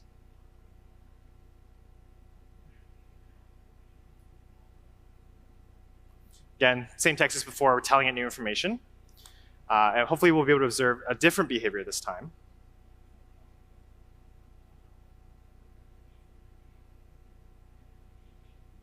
Yeah, so if we click into the session details, you'll see the information that I just gave it. And now the model is like first looking at memory to see, okay, was there anything that like I need to remember for this conversation? And now it's going to actually like, of course, there's nothing in our memory store. So now what's going to do is actually save the content that I told it to that memory store directly. And it saved it under this like sessions.md file. And it's great, telling me that what it did.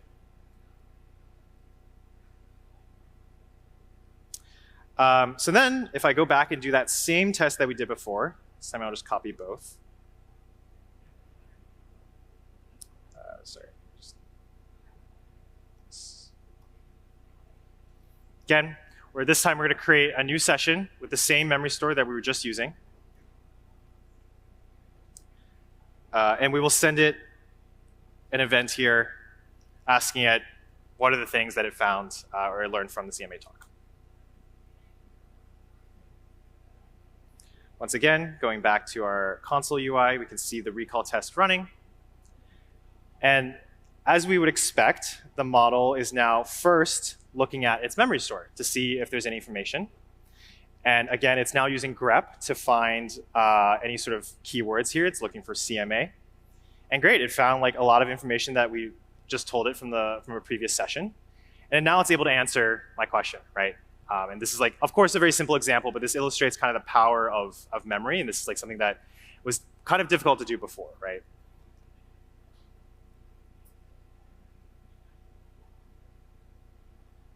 I'll give a quick pause in case anyone's straggling. OK, great. So what else can you do with a memory store here? Well, we actually offer additional sort of endpoints that allow you to manually inspect the store itself. So I'll use the CLI here, but for instance, you can list all of the memory files that are in the memory store. We can like do that. There's also each memory files in a memory store are also versioned. So anytime you make a change to a file, et cetera, there's a new version that's created, and we offer a set of endpoints for that. And then I can also kind of take you through the memory store UI.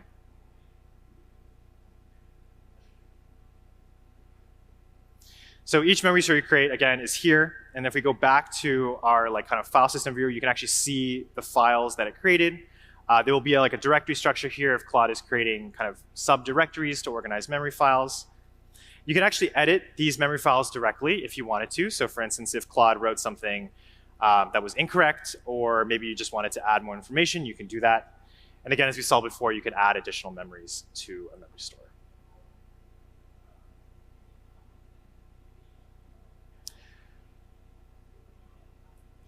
OK, so I'm going to go back to the slides real quick. And as we just talked about, this is how you create a memory store and then mount it on a session that you want to use it on. Again, it's up to you to kind of decide which of your sessions will use memory, which ones will not. We also saw how you can list memories and see what's currently in a memory store.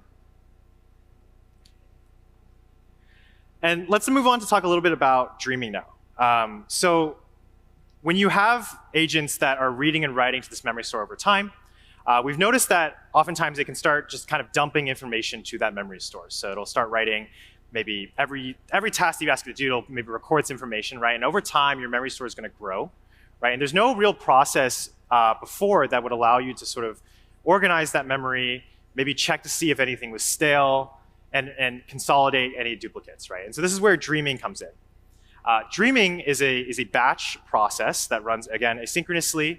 You launch it using our API or through console, and it'll run a new dreaming harness that we built that is a multi-agent setup. It will look over each of the input sessions that you've given it. So you specify an input memory store that you want it to dream over, along with a group of transcripts that you think might help or enrich that memory store. It'll look through each one, do again fact-checking, enriching with additional details, maybe dates, specific identifiers, and then it will also organize those memory files and see if there's any duplicates, anything that can help fix, so that and it'll produce an output memory store such that in the future, when you attach that output to additional sessions, it will hopefully increase efficiency of information retrieval. It also hopefully increase the intelligence of the agent. So let's take a look at how this works. I'll again switch back to my computer and we'll walk through it together.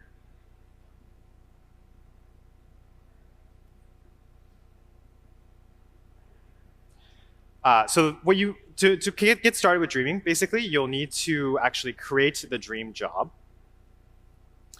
And I'll go through a little bit of the parameters here. So the model here that we're choosing is Claude Opus 4.7. You can choose between Opus 4.7 or Sonnet 4.6, depending on kind of the level of quality you want, as well as maybe token costs. It takes in 2 inputs. So you'll need the memory store that you want it to dream over, as well as a list of session IDs. So this is up to you to decide. You can maybe dream over daily and dream over maybe 10 sessions at a time or 20, right? It could go all the way up to 100. We're also looking to scale it further beyond that. Optionally, you can also provide the dream job some additional instructions that you might add. So we provide it with a default prompt that does a bunch of things. If you wanted dreaming to, for instance, specifically fix a few things, like maybe you're working in a domain that requires very specific details, right? You might ask a dream job to really focus on, hey, make sure you backfill these details so I remember for the future, right? You can also you can also steer it to maybe organize files a bit more, I want this specific structure in my memory store, please do that. So let's actually go and run this command here. Great, we'll get back a dream ID. And then once again, I'll go back to our console here. And so dreams are under, again, manage agents, dreams. And once I create the dream job, it'll start with pending, but it'll start running pretty shortly after. And you can actually see the status of the job both in console and through the API. I'll show both. But in console here, you'll see the input memory store as well as a token count. And generally, a dream job can take, depending on the size or the number of transcripts that you give it, it could take anywhere from a couple minutes to hours at a time. And that's really the benefit of doing it asynchronously, right? This is not something that you want to do live while your agents are working. And we'll just give it a minute here to run. As you can see, as it's running, as the harness itself is running, we're updating the token count for you so you can track its progress over time. The other really cool thing here is that dreaming is actually built directly on top of Claude Managed Agents primitives. So you can actually see that we are creating a session for the dream job itself. And you can actually click into it and see exactly what the dream is doing. This offers a really nice amount of observability, and so you can diagnose issues potentially. And so you can see the prompt that we give it. There's a lot of details here that you can explore on your own time. But under the hood, the Dreaming harness itself is launching subagents to look over all of the transcripts that you've given it. And each subagent essentially has a system prompt that tells it what to do, look over it, and the orchestrator is responsible for just like making sure all the agents are running and kicking them off as they go. So we'll give it another minute to let this run.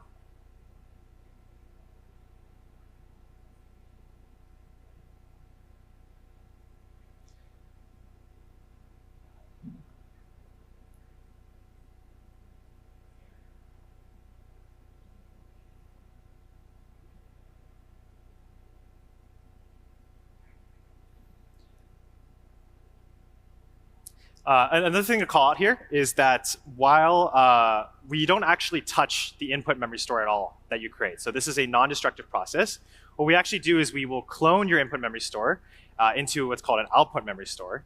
And the Dream job will be writing basically to a new memory store such that any edits that are made are non-destructive.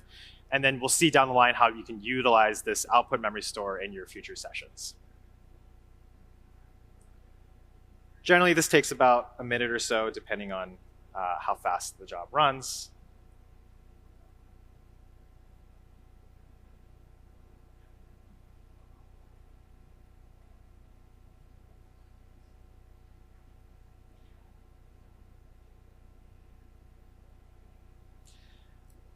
One other thing is that you'll see that I'm sort of checking on the job periodically as it's running in console. When you do this programmatically, we offer an API that allows you to just essentially query for the Dream job, and it'll have a status, so you can pull for the status.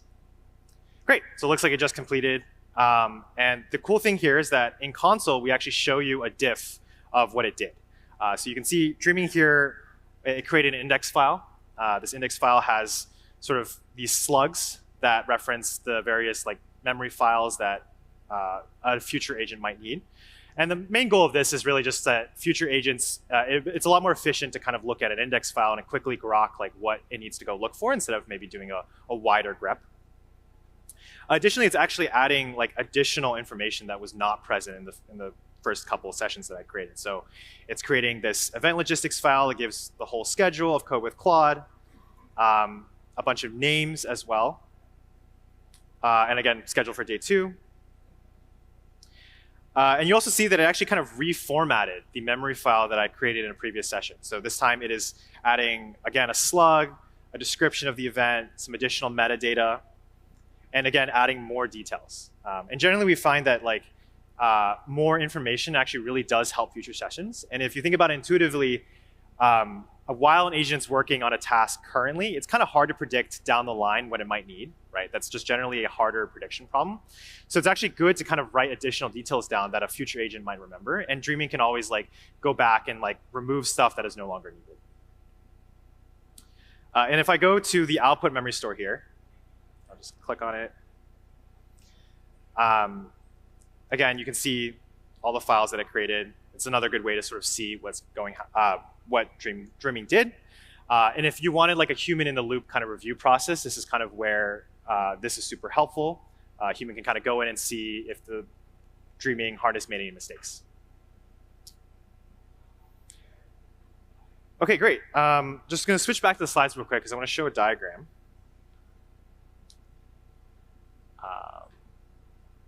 Yeah. So again, under the hood, this is sort of how Dreaming works, right? This is a multi-agent harness. We have an orchestrator that is mainly responsible for spinning up subagents. And again, we spawn one subagent per input session that you give it. And kind of the reasons behind this are we actually kind of want Dreaming to be exhaustive by design. If you give it 100 transcripts, you want to make sure Claude is looking over all the information to make sure it's not missing anything, right? Great, so now let me switch back to my computer again. And this time, I'm going to actually walk through how we might use this in a future session. So once the Dream is done, you can actually go and grab the output memory store using this. So again, we're just retrieving the Dream resource with the Dream ID that we created, and then querying or just grabbing the JSON memory store ID. Great, so this is the memory store. And again, you can look through what memories it created.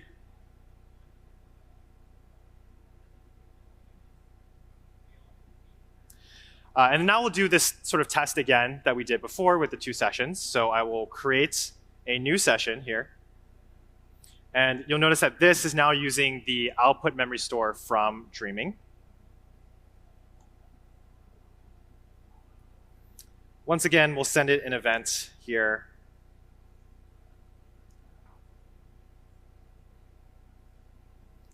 We're just asking it what sessions I attended, what resources do I have links for, and what follow-ups do I flag.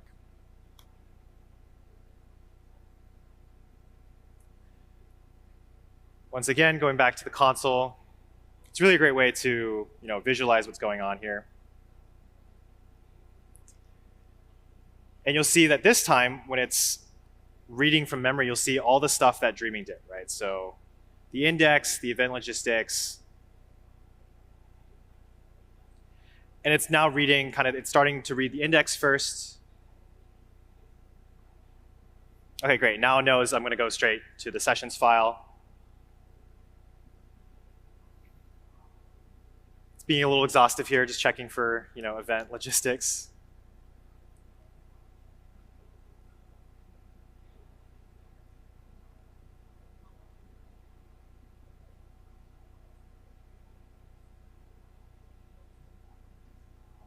OK, great. Let's see what it came up with. So I think you can see I'd have to go back and show you the previous session. But this time, I think there's actually a lot more information here. So it gave me a recap of all the sessions I attended.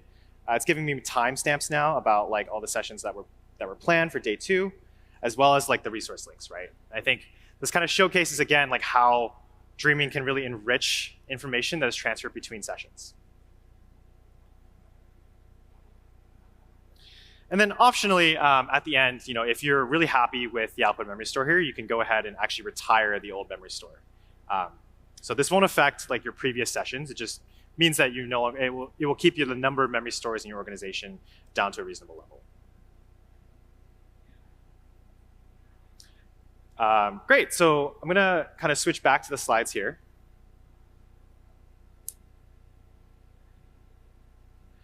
And talk a little bit how you can kind of view sessions, memory stores, and Dreaming as 3 composable layers here, right? If you think of a session as an isolated instance of an agent running, it's usually typically one conversation thread, typically ephemeral, right? A memory store augments that. So now you can connect information between your sessions across multiple sessions, right? And then finally, with Dreaming, you're now organizing, enriching, and improving your memory stores over time, so that as you scale up the number of sessions you have, and as you scale up the information that it's being processed through those sessions, your memory stays at a reasonable level. It's manageable. It doesn't blow up. Also, it checks for things like staleness to make sure all the information is up to date. Right?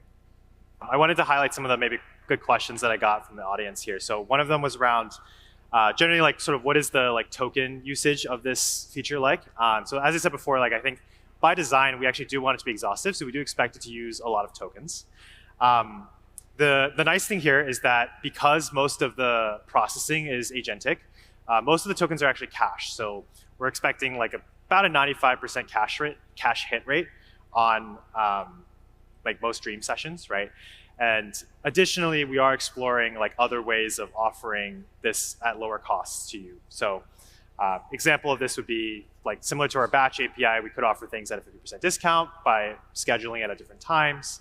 Other additional token usage controls include switching the model, steering the prompt a little bit more, also providing more just general budgeting of tokens.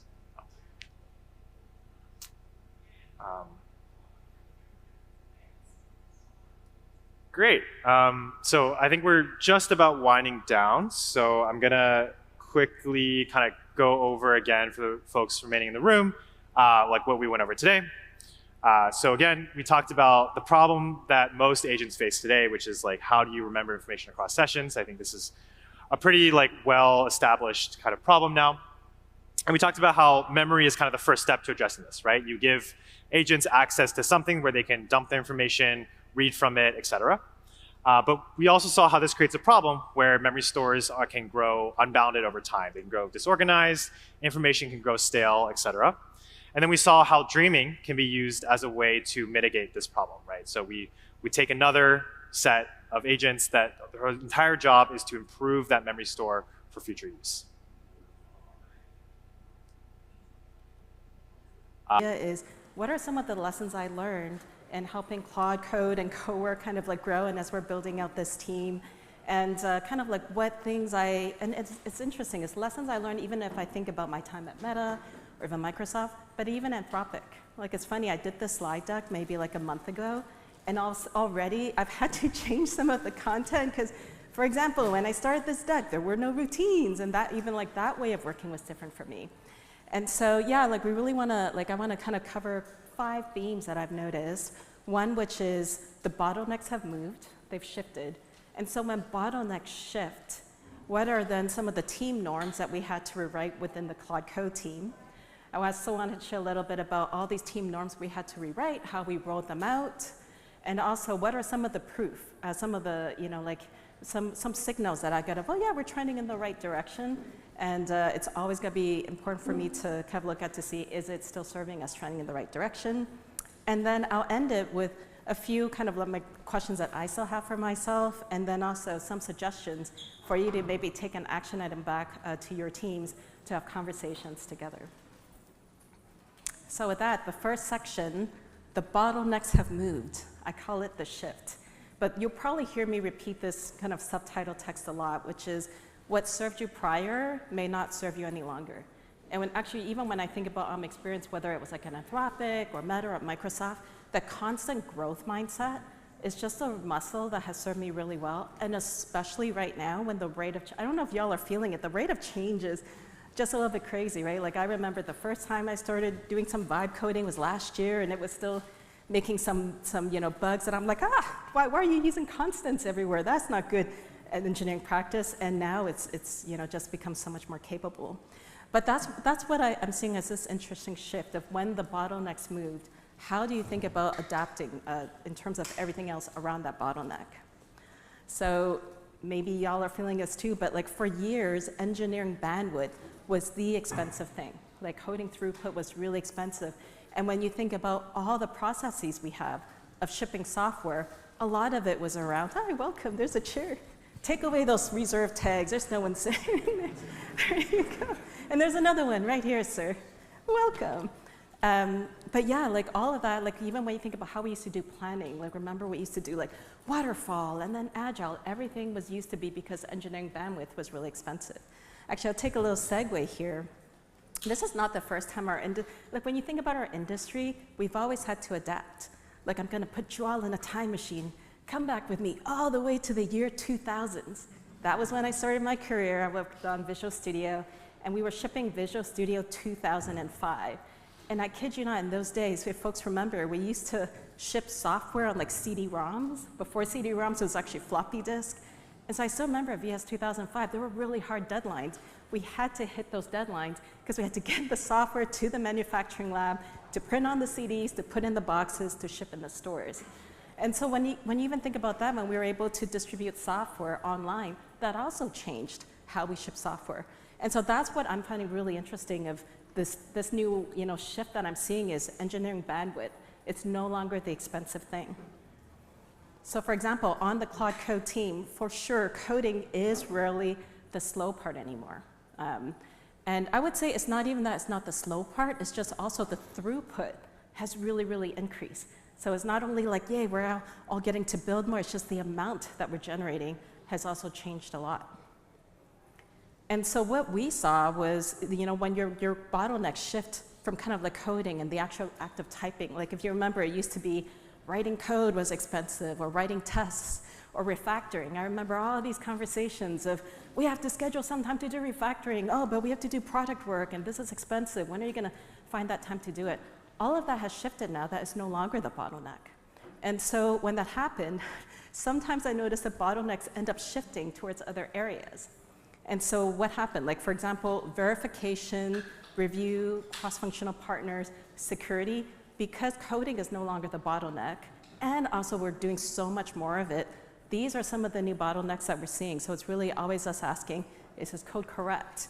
Who reviews this code? That's like probably one of the top questions I get from all fellow eng leaders. Like, how are humans keeping up with how you guys are doing like code reviews? And interestingly, also, how is it maintained? Because now it is also a lot easier for us all to generate a lot of code. So also thinking about that maintenance cost too. So with that, these were some of the processes that I noticed quietly stops working.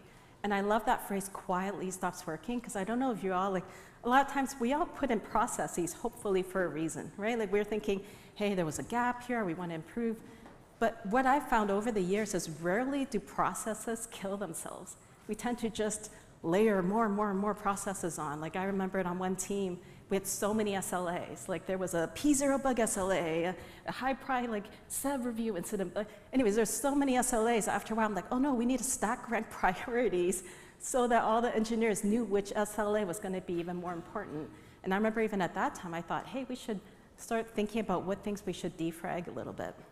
But yeah, so these are the processes that might have served you. If you remember, again, it's that line of what may have served you may not serve you any longer. But like the planning norms. We used to spend a lot more time, pre-planning because coding time was expensive. Code ownership, there used to also be a lot of questions of who wrote this code, who owns it? That's a little bit of an odder question now.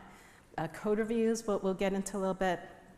Team makeup is interesting too. It's not only like roles are blurring, right? Like, so like engineers can also now have AI to help augment non-engineering roles. My non-engineering partners are also all shipping code. So what happens when roles start blurring and you don't have those, like the silos anymore? And then that also goes to knowledge share. Knowledge sharing and onboarding and everything is another signal that we're noticing at Claude Code. How we used to do things change a little bit too. And so, in the first section, we talked about the shift. So within the Claude Code team, what are some of the norms that we have to rewrite? So I want to share some of those with you, and then hopefully some of them will resonate with you or you might find helpful.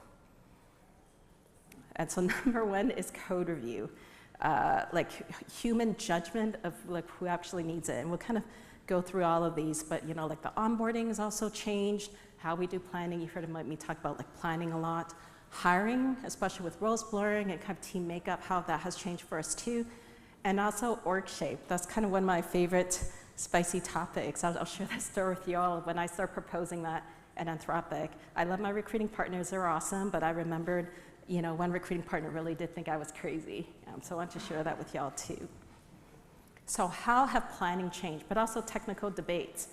Planning, we do a lot less of it. Like I would also, and also the timing, I call it like JIT planning, almost like JIT compiling, because even when I first joined, I'm like, don't we need a 6-month roadmap? And we put some effort in, we wrote it, it was pretty good for 3 months, and then I came back over the new year, and so many things had changed already. So I realized, wow, 6-month roadmap just seems like a little bit too long. So again, it's how do you make sure you kind of like do just the right amount in the right time? Because again, prototyping and code generation is just not the bottleneck that it used to be. The technical debate one is a fun one too. So in technical debates, code wins. I'll share with y'all when I first joined the Claude Code team, I wanted to do a refactoring. I wanted to get to learn about the code base. And me and Boris had a healthy technical debate of which way to go. And I almost leaned into my old toolbox. I almost tapped him on the shoulders, go, let's go to that room and have a whiteboard and we can, and I'm like, wait a minute. Nowadays, I can just generate all the different options we've been discussing. I generated 3 PRs. And the cool part about that for the technical debate is I really cared not only about the implementation of the API, but also the impact to all the callers into the API. And so when I can have Claude help me generate the 3 different versions, it allowed us to have a debate of not only implementation, but also impact to the colleagues. So I think that's another really interesting kind of pivotal change. So yeah, when building is cheap, arguing expensive, again, how does that shift your team norms a bit? I do want to call out, this makes it even more important to make sure you set up team culture for how you think about alignment. For example, what totally won't fly is because code is, so much faster for us to generate. It shouldn't be like the last person who check-in wins, like I'm going to stay up at 3 p.m. to submit this PR, set up a routine so that I get the last word in. So definitely a no-no. That makes it even more important to make sure you have a good team culture. They can have open, honest, technical debates, but also a good team alignment. So I talked a lot about kind of what we reduce and planning. On Claude Code, we definitely have reduced the design doc before every code ritual. I would say certain teams and for definitely certain scenarios, it's still really important to think about design docs, especially as we're doing like kind of like async discussions. But on Claude Code, most of our discussions is like instead of a doc, a PR. That's kind of like one of the words we have of, hey, we've got an idea, go prototype. That's the other thing. We don't really do a lot of product reviews because the landscape is changing fast. So let's prototype, let's actually get a lot of internal ants using it. And I'm really a big fan of shipping it out to all of you and then hearing all the excellent feedback so that we can really, and again, like that has changed our planning ritual to be a lot less design docs and mostly discussions are in PRs or prototypes. So we reduced that, but what did we double down on? And I think this is an area where we actually need to do more and continue being better. It's the verification. Because again, it's like the throughput is different, and there are new ways to break. So how can you scale out? And I call it kind of shift left. Like in the old days, you would get code out, and I would love for me to find bugs before any of you find it. And what's better than me finding a bug is actually what I call shift left, like more automation, so we catch it earlier to the source. So that is something that I think we need to continue to double down on. And the other thing that's interesting is also because roles are blurring. For example, my designers, like, I would love more confidence that when I checked in this code, I don't break something. Like I remembered I fixed a bug in Resume or something, and the next day I was catching up on Boris's threads, and I saw someone tag him of, I'm noticing a bug. I remembered having that sinking feeling. I don't know if y'all have like, oh, did I just catch a bug? Like, so because of the throughput, like I just really want to make sure everybody, regardless of roles, just has a lot higher confidence for the change that they're putting in. Who made this change? And so my advice here is, again, because all our PRs are assisted by Claude, it's a little bit of an odder question. And so for us, what is more helpful than just that question is what I call like double clicking into it. Like, so in the old days when you used to ask, who made this change? What question are you really trying to answer? Are you looking for who caused this regression? Definitely don't want to blame, but just want to know who was the last person that touches code that might have caused this break? Or are you looking for an expert to answer a customer question? Or are you looking to gain context? So whatever is that double click question, also think about, is there a way you can automate? It's funny, I mentioned I had to change a slide deck. When I started this talk about a month ago, part of my every morning is I would bring up my desktop code and go into, here's a customer feedback channel. And I kind of want to ask it to summarize. And that was just a morning ritual I would do with my morning cup of coffee. Now it's routines, right? Like I can set that up, and then even better than what I had done before, which was how I would kick it off. I'll be like, with my morning cup of coffee, I always get to kind of a pretty good overview. So that's my point of like, code ownership is a little bit more fuzzy, but on the flip side, double click to what question you're really trying to answer and seeing how Claude can actually help you with those. How do you keep up with code reviews? So I'm really glad if y'all saw the keynote this morning, Kat talked about it. We definitely leverage heavily Claude code review. Now what's interesting is going to be, where do you trust Claude? Like a lot. But then where do you still want a human? And so for sure, like, and actually Claude also, as Kat showed y'all, the Claude also does a great job babysitting PRs. And so we definitely have Claude handle all the style and lints and PR feedback requests, even like maybe catching some bugs and fixing them before it even does the full commit. And also adding tests. That's like really what we've leaned heavily into Claude for. But where I still definitely want a human is that expertise. It's all about trust but verify. So for example, legal review, I always definitely want to make sure I'm getting my legal partner still. It's like risk tolerance. So for example, trust boundaries and security sensitive code, I still want to make sure I'm pulling in the experts. The other area, which is kind of fun, is also that product sense and taste. Like I remember one of the fun things I like to use Claude for is I like to decorate Claude for the holidays or the seasons. And I remembered last holiday, I wanted to update Claude in the terminal to, give them a little holiday theme. And I asked Claude Code, can you turn Claude into a snowman? Claude wasn't that good at ASCII art in those days. And I remembered asking, that's where product sense really comes in. I asked my design partner, hey, can you review this for me? And she gave me such good feedback. She's like, you turn Claude into like the Mr. Peanut character, because I was trying to make him snow match. I'm like, okay, I'm gonna do something more simple. So Claude was like ice blue with snowflake, but keep in mind kind of that product sense as well. Which leads me to, what should my team makeup be? Because roles are blurring, Claude is augmenting. I'll share with you on Claude Code, there's 2 profiles for engineers that I've really heavily indexed on. One are like creative builders with product sense. Usually you'll see these are the dreamers. There will be a big sense of curiosity. You're really passionate about, oh, here's a problem. Maybe I could ship a product that solves that problem. But then there'll be a lot of iteration to make sure you're delivering a delightful experience. The other one is deep systems expertise. So when I first joined Claude Code team, I noticed actually we were pretty good with product generalists and creative folks, but we were missing folks with like distributed systems expertise. And when you're building things like Claude Code Remote to ensure we can run Claudes everywhere, you really still need those expertisers. So I would say, whichever software engineering lead you're part of or supporting, think about those hard parts of where you might want to continue to still double down. But for sure, what I index less on is raw throughput, because thanks to the models, we're just a lot more efficient. The cross-functional gaps is another interesting one. So for example, I remember that I wanted to do an update to how we do survey responses, but I didn't have a dedicated content designer to work with me. And I'm an engineer, my writing skills are quite terrible. I struggle to write things in a short and succinct form. I don't want the surveys to overload you all in the terminal, because every line space is really important. But that's where Claude, like in the old days, I would be, who is a group of content designer I can work with, and I can kind of give changes back and forth.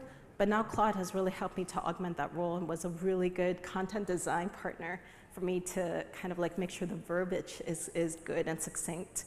And on the flip side, like I say, our PMs code a lot, which is really fun to see. So again, like I would say with Claude, like you have non-traditional coders now being able to do more engineering. But you also have engineers that we can also now lean in to do things that was traditionally, like not on the technical side, but more for the content or design. So it's very interesting. I found that Claude and AI has really augmented roles kind of like all around. This was a spicy one. So I'm definitely, like I remember when I first joined Claude Code, everyone's like, okay, you're gonna grow the team by a certain amount. And I could tell recruiters were still using the typical, 10 ICs to 1 manager, and then how do you start thinking about nesting? I really have leaned into keeping it really scrappy. And actually, maybe I would step back too, whether it's at Anthropic or Meta or Microsoft, whether it was like Visual Studio or Facebook Marketplace or AR, VR devices or Claude, like what I have found to really help me ship great product is heavy, heavy, heavy dog fooding, especially for leaders where nowadays it's actually fun. I can still be in the code, but for a while it wasn't. And when you can't get your hands on the code, I would always make sure I make your time so that I'm actually using my product days in, days out. And so that's why I wanted every manager in Claude Code to start out as an IC first. And also like earn some street cred with the team and really learn how to be an effective engineer. And then I really structured the org to be as flat as possible because I want us to be super agile. This was just, my recruiters had some concerns because I remember they said, you want to hire managers and they will start as an IC first? No manager will be interested in that. I'm like, well, this is what dog fooding on the Claude Code team's about. This is what I expect, and if someone's not interested, it's better for us to do earlier separation. But also, again, this is like, there's no way I would have been able to ramp or be able to do code because my time is, there's just a lot of context switching without Claude. And so for those of you in the room who are managers, I really, like encourage y'all to kind of like lean in. I'll be honest, for a long time at Meta, I would still try every year to do 1 PR a year just to, but the code, the workflows would always change. Like all the internal tools, like by the time I learned 1 command, it would have changed.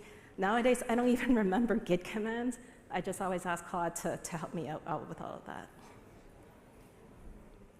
Knowledge sharing, what becomes your new source of truth? So for example, on our team on Claude Code, the code is a source of truth. That's why I would go back to when I'm like answering customer requests, I just have my desktop Claude, desktop Claude Code, and then I have all my, local repositories to actually answer a lot of customer questions. So for us, just having that code base be the source of truth also like prevents some of the lag that you might have had before of how to keep up the documentation, correct with the code. But I would say this is where it's like, do what makes sense for your team. So for example, if you still have a lot of really good specs, check those into the repositories and then have Claude lean in to help, like, hey, like take a look at how verify my code execution still matches what I expect on the spec. And so how did we roll it out? Because these were, like, I had just gone through some of the norms that we had changed. And I think it's interesting, there's a blend of what do we kind of like mandate as team norms, like make sure you're gaining alignment with the team. And then where do I really enable each, like we have pods within Claude Code, want to make sure I enable each pod to do what makes sense for them as well. So in terms of the balance, in terms of forcing function, it's aligned with the teams on the must-dos. So these are a few of the core Claude Code team principles that we really live and breathe. And by the way, if you remember, again, I'll go back to that growth mindset and always think about is something still serving you. We keep these up to date. So every few months, we'll be like, hey, is this still having the same effect or serving the purpose that we wanted when we started it? So for example, and I should replace this slide, it's not every engineer uses Claude Code. That's obvious. It's actually every Claude Code team member, including cross-functional partners. And actually, we all use co-work quite a bit too. Claudify everything you can.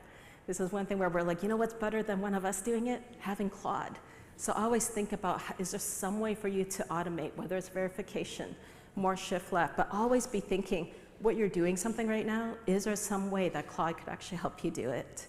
And the last one's my favorite, explicit permission to kill those processes. Because again, processes will kill themselves.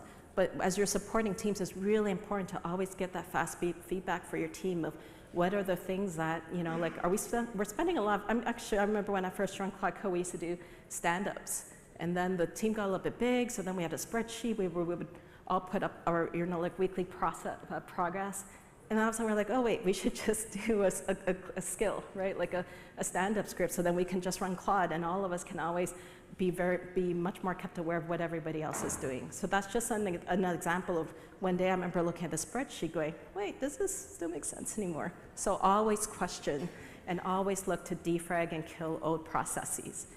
What I want to make sure that I leave a lot of room for pods to adapt. It's for each team really has a lot of high agency for how they do triage or leverage Claude to do triage, any planning rituals or stand-ups, how they think about on-calls, and also which workflows to Claudify first. So we don't usually mandate thou shalt automate this. We have some suggestions and learnings, but always give room to your team, especially they may be touching on different problem areas. So if I zoom out, what were the 3 things I prioritized on, when I joined Claude Code that I felt has made the biggest difference? Keeping the team as flat as possible. Like managers really support pods of work, but really keep it agile. So for example, on Claude Code and Cowork, we have one overall team mission. Because sometimes when you start creating pods, each pod then wants maybe to set up their own mission, and then anytime you have to shift, it might take a lot of time to walk people through that. But it's really as flat as you can. I felt that served us really well. The Claudify everything better than you doing it. See how Claude can help you. It really frees us up to do more of the harder work. And again, the processes, they do pile on. So I encourage you to kind of like work with your team to see what are the processes that actually you should be able to let go. So does it actually work? I can't go into the explicit numbers, but I think these are 3 general kind of metrics that you can look at as you're rolling out changes on your team that might start steering you to, yeah, this seems like it's kind of starting to be successful. The onboarding ramp-up time, that has dramatically reduced. So that's an interesting thing of like how soon an engineer or a designer or like a PM can start being effective on your team. The PR cycle time shortening. I think this one's interesting to double click into a bit because it might actually help you identify a gap that's not just in terms of lack of AI adoption, but where the rest of the pipeline might be struggling to scale.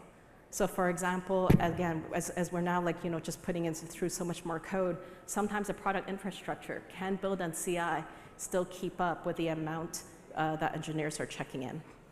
So both of those should go down, but then what should go up a little bit is Claude assisted commits. For example, for us, it's by default, every commit is Claude assisted. I don't think I've seen a non-Claude assisted commit probably in the last 4 months or so. But hopefully these 3 things are kind of like metrics that you can kind of take a look at your team and see how it resonates.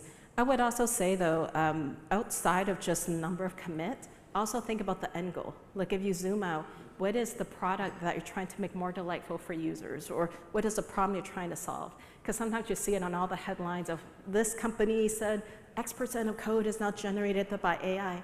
I think throughput is great, but really think about how you measure what it is that you're actually really trying to solve. Like, for example, we really want to make sure we're keeping an eye on quality and reliability, so those are some of the things that we're paying more attention to as well. Okay, so my last section is to audit your own efforts. I'll share with you transparently, actually, I still have a couple of questions that I am still asking myself. The iOS and Android org is a very interesting one. Like when engineers can now more efficiently kind of flex across different mobile platforms, does a more traditional way of having an iOS team and an Android team still make sense? That's something that I'm still kind of thinking through. How much do you push that fully automated review? Again, like when do you kind of strike that balance between fast enough and we lost something important? It goes back to the trust but verify. And what's interesting is you even might have heard today and earlier Dara and Danella's talk, the model capabilities do keep improving. So also, even if you might need to do more verify than trust for a certain section of work, that might also change with the next model. So it's why it's always important to reevaluate. And roles are blurring, so how do you make sure that everybody feels equally productive? So if I were to leave you with one thing to take back of is, pick your noisiest workflow. And by noisiest workflow, it could be most expensive, what's something that, you yourself might be dreading, or even your team might not really look forward to it. And ask, is it still really serving what's the purpose of there? Like, actually, I'll share another funny story. There was a team I was on where we used to have this weekly review. It's a very expensive review, like 50 people, in this large room. And then I noticed everybody's on their laptops, except for when it's their time to give status report. And then they pop their head up, say the status, and then go back down. And I'm like, this is a very expensive meeting. And I just asked that simple question of, why are we having it? And just that one question, everybody's like, yeah, it's true. And so we canceled it. So that's why it's always important to think. And so yeah, like I figured this might be something fun for you to take back and look and see what's one piece of workflow that you might consider, can you either automate, or maybe even is it still, is it still serving its intended purpose? So with that, that's the end of our talk. I'm like, 3 minutes. Thank you. Thanks a lot for attending. I really for sure thought this room was going to be empty, so thanks for not having me by myself. And I'm around here today and tomorrow, so if you have any questions or want to chat more, feel free to introduce yourself and happy to chat.